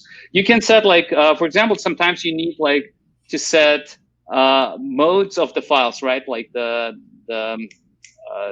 writes, like some files need to be executable, right? How do you do that? Some files, and like GPG files, for example, like they get encrypted by default, but you can also encrypt certain files. Like you can have them in like as the free text in Emacs, but like you can tangle pieces, and you can say like, I want you to tangle this encrypted, right? Like certain files can be encrypted that way. Yeah. What's the benefit of that if it's if you have it in clean text in plain text in your what's it called, in your org mode file? Well, you keep your org mode file kind of safe. And well, you can also encrypt the org mode file as well, but then it creates a like, you know, chicken and egg problem, right? And like, don't forget, you can also include like pieces of other org files, right? Or things like, you know, they're like you can do all sorts of things. It opens up like so many possibilities to do things with files, but there's still a bottleneck. My bottleneck to get to the point when I have to install Emacs, I have to get my configuration, and my configuration sits in GitHub. To get like from GitHub, I can of course like use HTTP and or HTTPS, or I have to deal with like getting my key set up, right? Like SSH and JPG key setup. But this is like a minimal bottleneck until I get to the point, and then like, you know, I run Emacs, I get that file, I just double tangle, everything works. Just I like, you know, it's good. Once you have your Emacs installed, then you really don't need to install anything else. Anyway, so. Well, yeah, but like you still have like a bunch of other settings, right? Yeah. So okay. So when you use these you know, literal programming, when you you know, it generates your dot files, but you still have to run install programs, right? I mean, do they generate shell programs? Then you run those shell programs to install. You can, I believe you can, for example, run, but like, but yeah, like, you know, it's not Ansible. It's not a script, right? But you can run certain script. Like, you know, I don't like magically like, you know, installing things, but like as I said, like I can be running this, tangling this thing like over and over again. Every time I change something in my config, I will just like do it and like run it, and it's like it works, right? But I don't want to necessarily like, yeah, I can probably you can do it. You can do if you have the output. When you save the file, it'll generate the output. You can have it set up like that, and so it'll run all the scripts that you have set up. Yeah. I mean, like you can do it conditionally, as I said. Like it opens up like certain possibilities. I just don't do it. Yeah, that's how I do it for mine, but I do it manually. So I go through all the blocks and then I run the. I don't remember the command to run it, but you can run the Babel blocks, and it'll run them in. You can async buffer or something like that. Blocks as well. Yes. So the command you were talking was detangle. Oh yeah, to get back. You get back, right. But it has to. From what I remember, it has to insert into the file. It has to insert in like comments, so it knows how to get back into the org mode. I've to be honest, I never tried that. I never had a case where I I needed to do this because I contain my dot file in Git. So but at some point I probably would be interested to occasionally you may make a mistake by going and editing file directly, right? And then and you may forget what you changed, and you may want to find all the files and bring. I've just never had the case like that. Okay, so I put a link in the chat. I did a long time ago. I did a video on the detangle thing. I don't know how relevant it is now, but it's. Oh, Emacs stuff is relevant for a long time usually. Yeah, no, but I'm saying that if I probably would to redo it now, it would probably be better. I would assume, maybe not. Yeah, thanks for the video and the links. I'll check it out. No problem. I actually wanted to ask all of you. We have a good cross section of people here. Whether you've been going and seeking out other Emacs meetups now that it's all online, there's really no reason we shouldn't attend, as Israel did, meetups on the other side of the earth. And in fact, yesterday, although this is not the other side of the earth, I did attend the Austin Emacs meetup virtually. And the people there, one of them said, "Oh yeah, I attended the Berlin Emacs meetup." Oh, wow. So I thought we could talk and see if anybody's been exploring the Emacs world online recently. Emacs Conf still wants presentations. Yeah. So I don't know. I'm not good at presenting things, and I am not sure. You say that, Ag, and yet you frequently are presenting things to us, and they're usually very good. But that's not a presentation. It's it's rambling about things. It's my not that just means you're very comfortable with public speaking. Yes. No, I'm comfortable with you guys, but not real, not really with lots of people I don't know. So I've been attending a bunch of conferences, not Emacs related, and a lot of them are doing things like pre-recording all the talks and then having a chat session afterwards. And I just was curious what you guys thought about that format, because I co-organized the Bay Area Lisp and Scheme meetup, and I'm trying to decide whether to try to organize something that way. Well, it's not DNC. The value of the meetup is not the talks themselves, right? The talks, the topics, the problems, the questions, you can find them online. The most value we get from it is the discussions, right? When you have a kind of a chance to ask certain questions, derail someone's talk like we did with Jeff. It's great when you see and people ask something and you know what, I have no idea. Let's try that together. It's kind of to a certain degree it's it's a mob programming kind of in a sense, right? We try to figure out problems together, and if we pre-record it, it's gonna be I don't know, it's that's why it kind of looks great when you spontaneously talk about something. But I have no idea how to prepare a talk about Emacs. The last time I said, Emacs is just a tool. Can you talk about a screwdriver for 40 minutes? I mean, I'm like, yeah, I don't know, like, you know, like it can be amazing screwdriver, it can be amazing tool, but I have no idea how to talk about, like, you know, present it, like, and like kind of rehearse a talk about it for 40 minutes. I can rant about it for 40 minutes spontaneously, right? If people talk to me, like I can have a discussion, I can have arguments, I can have like, but like prepare like a pre-recorded talk, it's just difficult. Like I don't know where to start, how to start, where to, like, you know, am I engaging? Am I not? Is it like, you know, is it like people bored, like, you know, or like I don't know. I don't know. It's just hard to, you know, to get the feel what it is. I guess the talks I've been to where they did that, they arranged sort of, you know, they would play the video and then let people have the discussion. But I'm actually enjoying this because it is so live, and I'm not sure, you know, whether one's better than the other or whether both have their place. So I'm kind of brainstorming. How long were those videos?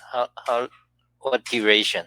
I mean, the last one I went to was the ICFP, the Functional Programming Conference, and so that was all day for a whole week. Online? I mean, but each talk was, you know, except for the keynotes, each talk was about 10 minutes or 15 minutes, if I recall. I see. You are talking about Online Meetup, right? Yeah, I mean, this is a formal conference that's normally held in the real world, all over the world. The one I organized, BA Lisp, so far during, you know, COVID time, I've basically run 2 of them, and we've done them like this, and they've been very successful. I'm just wondering if other formats are also cool, but I don't want to take away from Emacs by asking you this meta question for too long. I'm just curious. I enjoy informal talks more than the formal presentation. That's for me, yeah. Okay, so those are two. You like heated argumentation, right, Lee? Yeah. Yeah, well, not necessarily. I mean, yeah. Well, I guess I don't do formally well. I guess that's one of the reasons. Like you. All right. Should we? So you have more topics, didn't you? Oh, I do, but is it? I'm going to butcher this. Is it Yoshika? He's muted. But do you want to ask your OSX question? Yeah, it's Yoshika, and Joshka. Just call me Joe. And you've got a bunch of things going on here that I just learned that I didn't even know existed that I'm enthralled with here. I got a bunch of tabs I got to pursue when this is closed. And then I have OSX questions. And I mean, one of the things was using Brew, which I see there was a security issue with Brew because it changes permissions on user local, and that's probably why Apple didn't include it in Catalina, but I'll get to that in a minute. The people that have an understanding of what they're doing such that they can, if you want to use a word, extemporize as they're going, are great. I mean, I don't know the guy's name who just finished, who says he doesn't know how to do a preparation, but he doesn't need to. He works from what he has. I get other people to do the preps, and then when a question comes up, they get stumbled, and we get lost and so forth. IBM does the pre-records, but then they do the follow-up, which is cool. Because if you're working on some code in IBM Cloud, and this thing took place maybe 24 hours ago or more, I can still put questions in, and I get a feedback, and I get an answer. I'm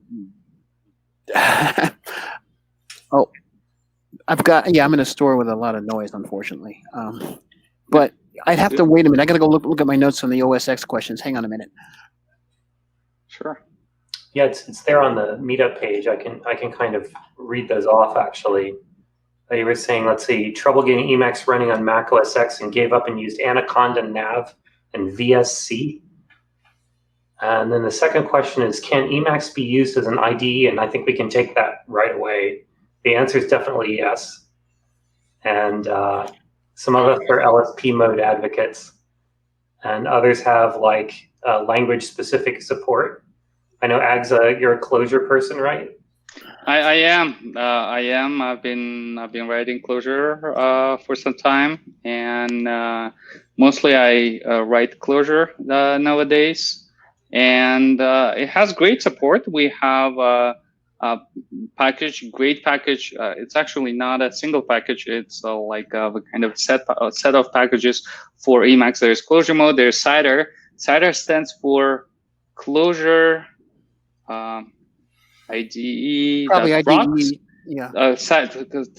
Closure IDE that rocks, or something like that. It's great, but you know, it like the Closure is it gets hosted on top of JVM, and JVM has an issue with the startup time, right? And every time you have to there's a thing called jack-in. You have to kind of wait for it, and sometimes you for smaller experimentation, you don't want to wait for JVM to start, because Closure is a Lisp. You have to you basically get connected to the REPL, and you work with the connected REPL. It's basically you in Lisp, you usually create a small core of the application, and you start kind of building inside out, right? You get connected to that application, and you build it on the fly, right? With it's dynamically. It's a great way of building apps. It gives you lots of visibility. You can try things. I'm just I can't other languages, especially statically typed languages. I'm not bashing on statically typed languages or static type systems. Those are great. They have their purpose, but it feels to me a little bit kind of like passing through medieval Turkish customs whenever I need to do something in, for example, in Rust, right? In Closure, you can just I want to see what happens. I want to write this code, and I want to immediately, because it's every single expression you can send to a REPL, and REPL can be either on your computer, it can be production code running somewhere, it can be a geostationary satellite you connected to, right? And you can try things and see the answers right away. Yes, of course, there's there are always there's a risk that you can break things sometimes, but most of the time that doesn't happen. You can, and it's a great kind of exploratory way of programming, and for that Emacs has nice support. I mean, if you're dealing with Lisp, if you're writing Lisp, any kind of Lisp, and there's nothing better than Emacs. Emacs is not an editor. It's not an IDE. It's essentially it's a Lisp machine, right? It's not the best Lisp machine. It's the best we have today. It's not the most perfect Lisp machine, but it's the best we have as of today. And it's just a matter of fact that if you're dealing with Lisp, Emacs, there's nothing greater than Emacs, and of course Closure has superb support for certain features, and on top of that LSP adds more, and you can have introspection, you can have refactoring features. It's just great, and and for me personally, LSP also allows to build certain certain snippets. You can you can do certain things with your code, introspecting code, finding certain variables, how they relate to each other and stuff like that. It's great. Yeah. I mean, I can't imagine how it's a game changer for languages that for years didn't have they had certain. We needed to build hacks on top of hacks to get support for certain languages, especially dynamically typed languages like Python, JavaScript. They've been very painful to work with in Emacs. There's no structural understanding of the code. You always have to grab things through, right? You can't. It's been painful, yes, but LSP is a game changer for many of us, and I see it brought so many awesome features for so many most languages. You just answered my question. This was why you were doing Clojure versus maybe Python or R or something like that. That answered my question thoroughly, so I'm going to have to pursue this. Sort of like a Swiss Army knife, I guess you could say. Well, since you guys are talking about REPLs, I'm just going to post in the chat a talk I hosted a few years ago with a guy who basically did a REPL that was running on a space probe millions of miles from Earth and could debug it that way, and it made a big difference to their ability to continue their mission. That's Wrong, Garrett. He's very famous, very popular, very famous. He's quite a character, but he's very interesting. Yeah, common Lisp, I guess, yeah. Heavily slanted towards that topic. For this talk, I tried to de-emphasize that. Is he talking to us, or I don't know. That must have they felt when they were debugging deep space mission spacecraft through the REPL. Well, to be fair, it was far enough away that it wasn't a REPL in the traditional sense, but yeah, I mean, like I know, like personally know people who do that, who have like running production code, and they sometimes connect to, they have NREPL and they connect to it, or socket REPL, they connect through it through SSH, and like, you know, and they debug they run debug certain things in production, and they try things in production, and it's a great way of I don't know. I'm like after getting like what it means to like have actual REPL. When people say REPL, well, they say like Python has REPL, like Haskell has REPL, like JavaScript has REPL. Those are not real REPLs. REPL, like they are certain, like they limit it. They limit it because you can't, like there are certain limitations that you can see. Like when I say like working with REPL, it doesn't mean that I type in REPL directly. I have my connected program, my code is, and I can like select any expression or sub expression, and with without any ceremony, I can execute that and see what happens to this, because there's like, you know, there's no overhead, right? And it's just after that, I just can't go back to the normal. It kind of feels like in normal and like, you know, more traditional languages, or like I should say like non-Lispy languages, you have to like write your code, and until you write it, it's kind of dead, right? You have to like, until you force it through the like linter, compiler, linker, and like, you know, and then you can like, you know, if the compiler says like, oh yeah, you good, like I can run it, right? Until that point, it's kind of dead. In Clojure and like, or any Lisp, my code is always alive. It's like you kind of deal with like, you know, living, breathing organism. Well, and don't forget, once you run the program in one of these other languages, and then it fails, it dies again, and you have to debug it. Right. Like you have to go through the dead body of the program, right?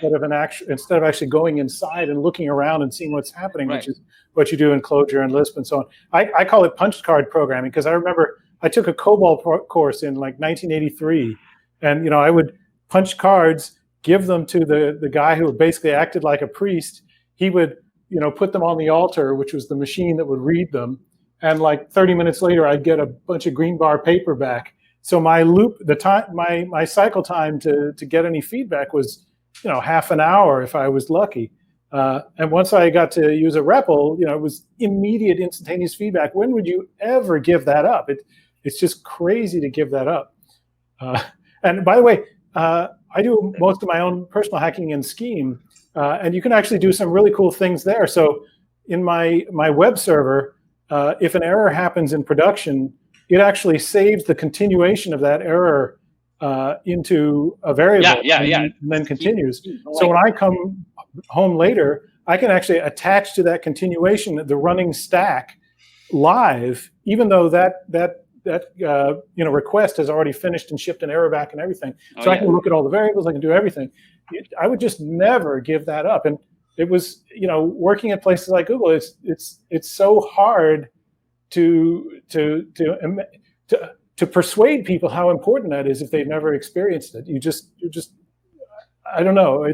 It's a life-changing experience. It is, and like the only other language which is not fully homo-iconic, I know it's Smalltalk, and IDEs and REPLs did like a couple of years ago did like really good presentation on Smalltalk on Pharo. Like it's great. You see it. Like I'll send the link into the chat. It's great. It's a great way of actually programming, and it kind of like breaks my heart to see like people, like very smart people, extremely smart programmers, and like they create like so deeply nested structures of things that like really difficult to deal with, really difficult to actually make sense of, debug, run, like refactor. It's hard. It's hard, and I'm like, I'm not that smart.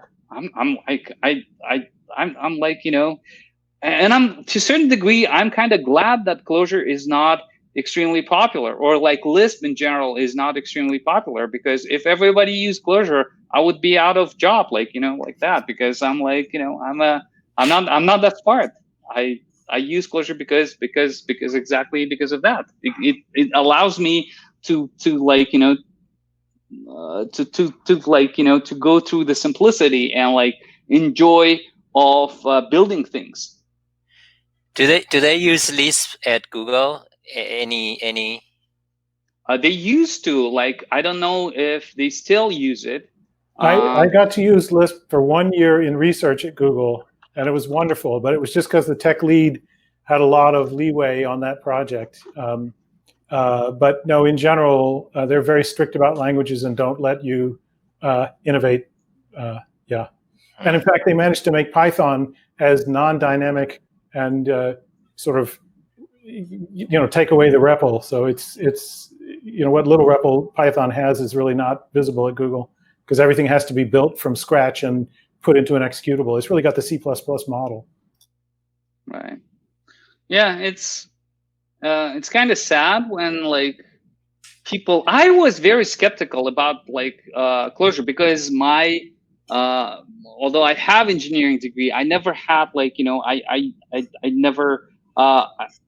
I never studied any computer science or programming here in the United States. My background was more like a post-Soviet kind of thing. We didn't have like nobody told me about Lisp. My first language in college was Pascal, and then Turbo Pascal, and then Delphi. I had some assembly and like C, like those are the things, but like mostly I used Pascal. I never had any exposure to Lisp. Nobody told me that Lisp is actually awesome. I was very skeptical before trying out Clojure, because I was like, it's dynamically typed. All these parentheses. I don't know. Like, it's kind of, it's JVM. JVM means Java. Like, I hate Java. Like, everybody hates Java. But those are turned out to be like really not like, first of all, JVM turned out to be like really, really awesome piece of tech. It's really well thought out, like, the all sorts of like things you can do. And it's extremely fast. It's extremely so much simpler to like, to deploy, to deal with. And like, it has the ecosystem that is, tested and battle tested, and it's great. In comparison with like with Node.js, even with Node.js, certain things are like so much better, right? And I was like all these things I was skeptical about. They turned out to be not really big issues, because like it's not like you can't just take a language and say like it's great because it's a statically typed language, or it's great because it's a purely functional language. It's great because it's like object-oriented language. No, like there has to be like, you know, certain like kind of set of values, right? And I like the languages of future, the programming languages of the next several like few decades, I think they will be striving for either for the fast execution, for productivity of the engineer, or for the correctness of the code, right? And unfortunately, none of the languages I see today that they've been like, you know, kind of brought to the spotlight, they're not moving into any of these directions. None of them. And it's sad. It's sad to see that. I'm realizing we diverged from Emacs for a while. I don't want to. Yeah, I mean, like, you know, from everyone else. Yeah, yeah. Yeah. Let's wait for Jeff.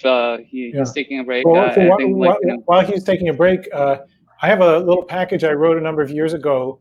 I was tired of using Google Drive and other things like that for all of my syncing, because I didn't want to use some third-party servers and stuff like that. So I wrote this trivial little package, which I just call replication for Emacs. It's just like a page of code.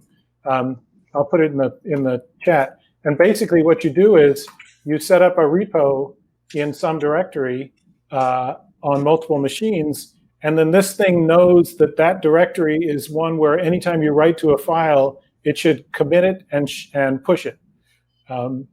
It turns out Git can handle, you know, doing, I mean, thousands and thousands of commits an hour, no problem, especially if they're small. And if you're disconnected, you're just disconnected until you finally get reconnected, and then you manually push yourself. But yeah, this has basically completely eliminated my need to rely on Google Drive and other places like that. Plus, it has merge capabilities, which those services don't have. Certainly, Google Drive doesn't. I don't know if any others do. So I thought I would just put that out there as a little Emacs thing that I've been using constantly every day ever since I wrote it. Oh, I should actually package it up. I haven't bothered to do that. But definitely. Let's make it Melpa compatible, and it's not that difficult. You have to like set certain things, so you have to make sure there are instructions, and yeah. I'll make a note to myself to do that. Yeah. But anyway, there it is in case anyone wants to try it. I find it very useful. Yeah. Thank you. Thank you. Yeah, it reminds me when you said like, you know, Git can handle like tons of commits. My Git has a work in progress mode. You can turn it on, and it basically like any changes will just like keep them like, you know, it keeps you from like making like certain like drastic mistakes. You can always have like something that you can like, you know, restore without ever committing. Like some people like they like to make like often commits, like commit often, and then like, you know, they have like tons of commits. Some people like they just like keep working on this thing, and it's like until it grows into like huge monstrosity, and then suddenly delete like one function, and they're like, oh no, I've ruined everything. Like, you know, how do I restore this? Well, there's a work in progress mode. And so have you have you tried it? Does it work well? I tried it. I don't remember why I stopped using it.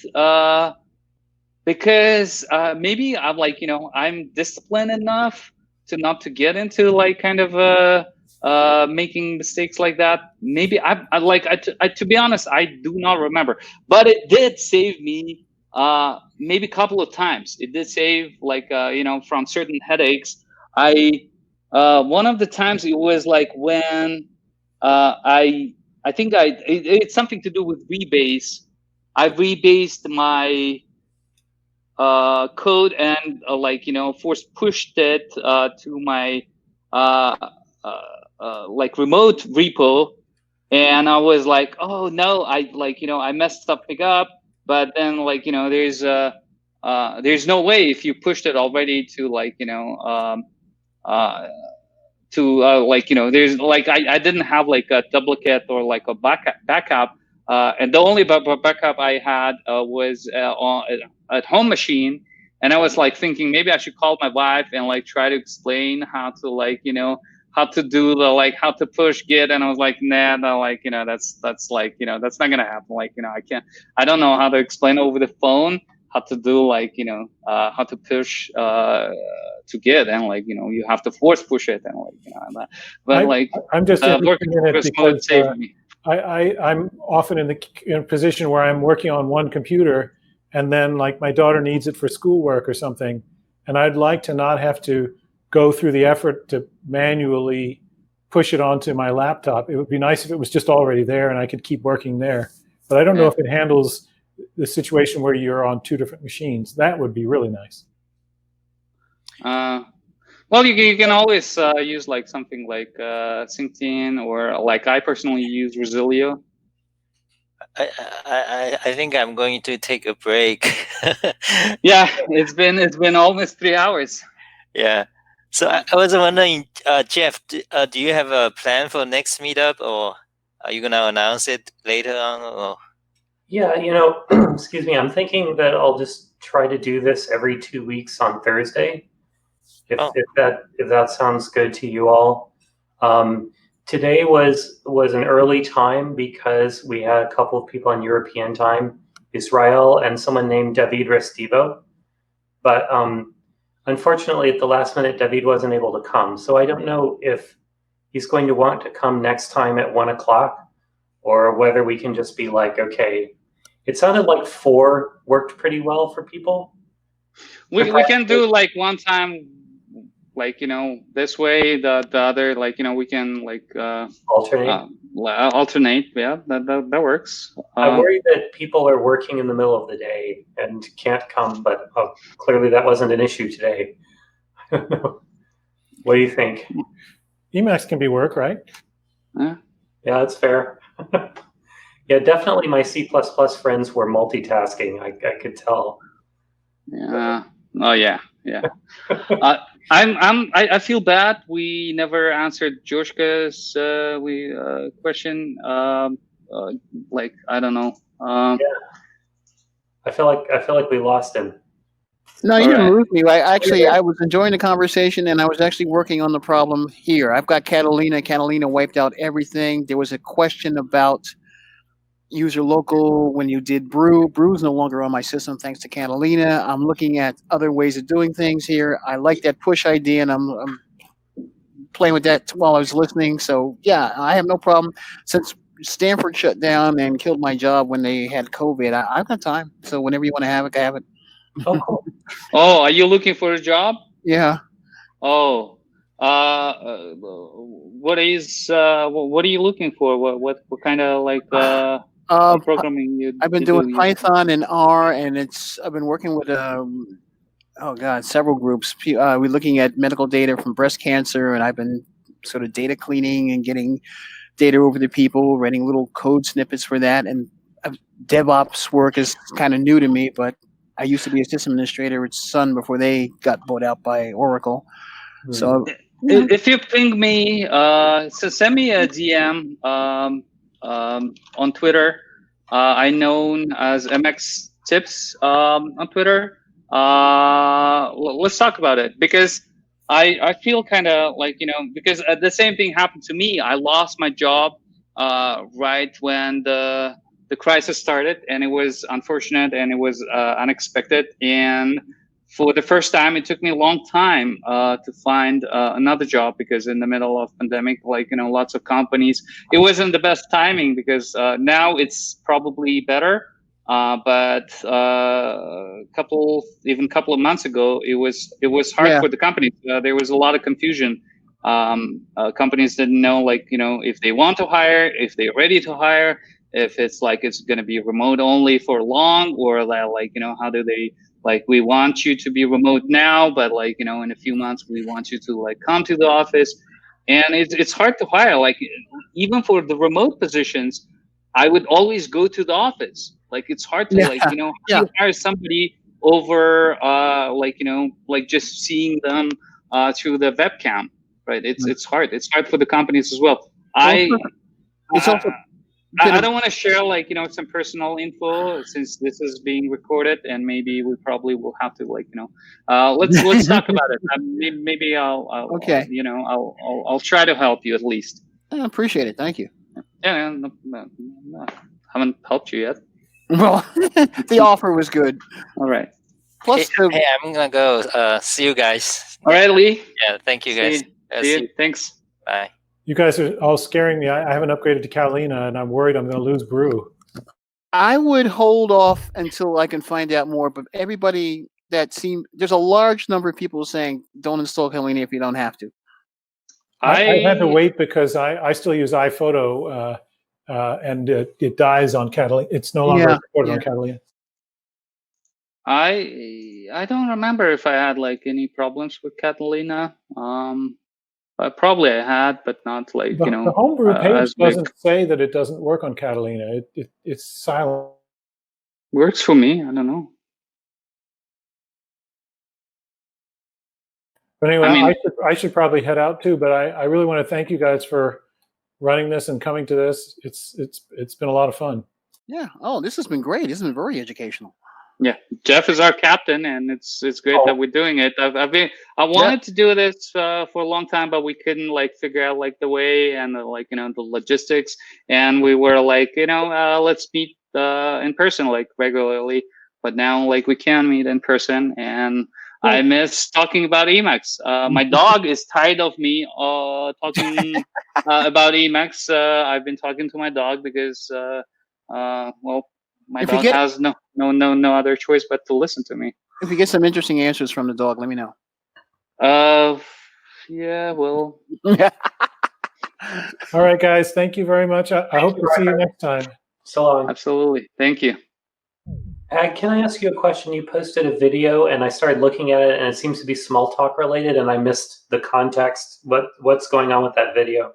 The context was that's Smalltalk is the other another language that has this kind of a feel of exploratory programming, where you can live inside your program and you dynamically explore. It's a great presentation, and it's it's kind of makes you sad, the things we lost in going forward with in programming. Programming should be enjoyable. It should it should give you joy, not hard time of going through debugging things. It's getting harder. It's difficult. It's difficult. But I think we are we're dealing with complex things. With very complex things, and the complexity grows, and the need of the data, it's just incredible amount of data we're dealing with. Yeah. Right. Bill Kennedy of Arden Labs gave a lecture before everything shut down over here at Google, and there were 100 people in the room and well over 100 outside the room. He said something very interesting. He said object-oriented. I don't know if you guys agree with this, and he's supposed to be rather controversial. He's a big Go advocate, but he said that object-oriented programming came into the industry and pretty much destroyed it. Well, Smalltalk is object-oriented, right? It's not object orientation. I think it's just the way how we use the wrong abstraction, right? We had perfect abstraction. We've been building up for thousands of years. Mm-hmm. It's there. It's we just needed to just use it without getting crazy. It's there. It's math, and math is there. You don't need other abstraction. It's it can be complex, but you can use it. You can definitely use it. And it was a kind of a revelation to me. When who said it? I think it was Joe Armstrong said it. In object-oriented programming, if you want a banana, suddenly you ask for a banana, and then but you have a banana and a gorilla holding that banana, and the whole jungle with that gorilla, right? I mean, it's there are lots of things. So like it's a complex kind of issue, but we need to go back and listen to smart people, the pioneers of the industry. I've been like rereading coders at work, and like most of them mention Lisp. Most of them talk about Emacs. You know, certain things where like, you know, just kind of got lost, and we got like too excited about our building things with like in a web browser, right? We got too excited with Electron, and now like, you know, we want Electron everywhere. Like even I heard that Elon Musk uses it, like, you know, in SpaceX, like, you know, interfaces built with like, you know, with JavaScript enabled. I'm not bashing on JavaScript, right? It's just like, it's sad that we kind of forgetting the roots of how we got here, right? Like, and it's glad we have certain like, you know, languages and certain frameworks and certain like tools that still have like, you know, allow you to have this joy of programming, right? But like even it's not even, it doesn't even sound right. Like, you know, joy of PHP, it doesn't sound like right. It does not. It sounds like, I don't know. It sounds like you know, it's 1984. no. It's what's it called? Oxymoron? No. I'm sorry. I'm not native English speaker. Sometimes I just stutter and like, you know, I felt like I forget words. Yeah. Yeah. What I was about to say, like it sounds like, you know, holiday medical procedure, like something like, you know, like holiday hemorrhoid removal or something, right? Like it's joy of PHP doesn't sound right. It's like, because there's like, you know, I don't know how you can enjoy writing PHP, for example, right? And there are like lots of languages that can say like, you know, oh yeah, it's painful. Certain like ecosystems, programming ecosystems are painful to work with. But I understand. Yeah, I think eventually it's I believe it's self-regulating mechanism. I think eventually we'll get to the right track, and maybe it's just like becoming our industry, becoming like, you know, just growing in a way that it's like, you know, we have just a lot of entropy, right? Like certain things like move in the direction you look at it and like, oh my God.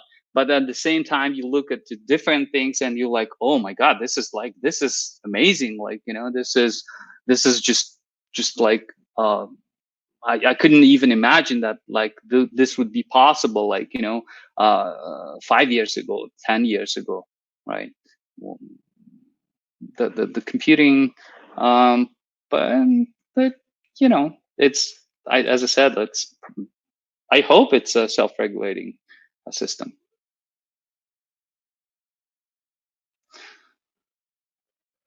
I'm typing my notes in org mode, and I realize I need like is there like a tag? We can tag like sections of headings, right? I'm thinking about like have a tag that's just like ag rant. Yeah,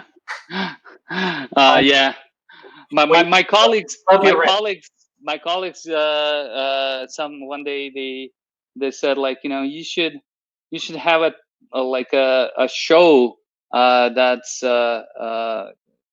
with the title "Shit That Access," or like a Twitter account or something like that. Anyway, on that, it's almost 3 hours.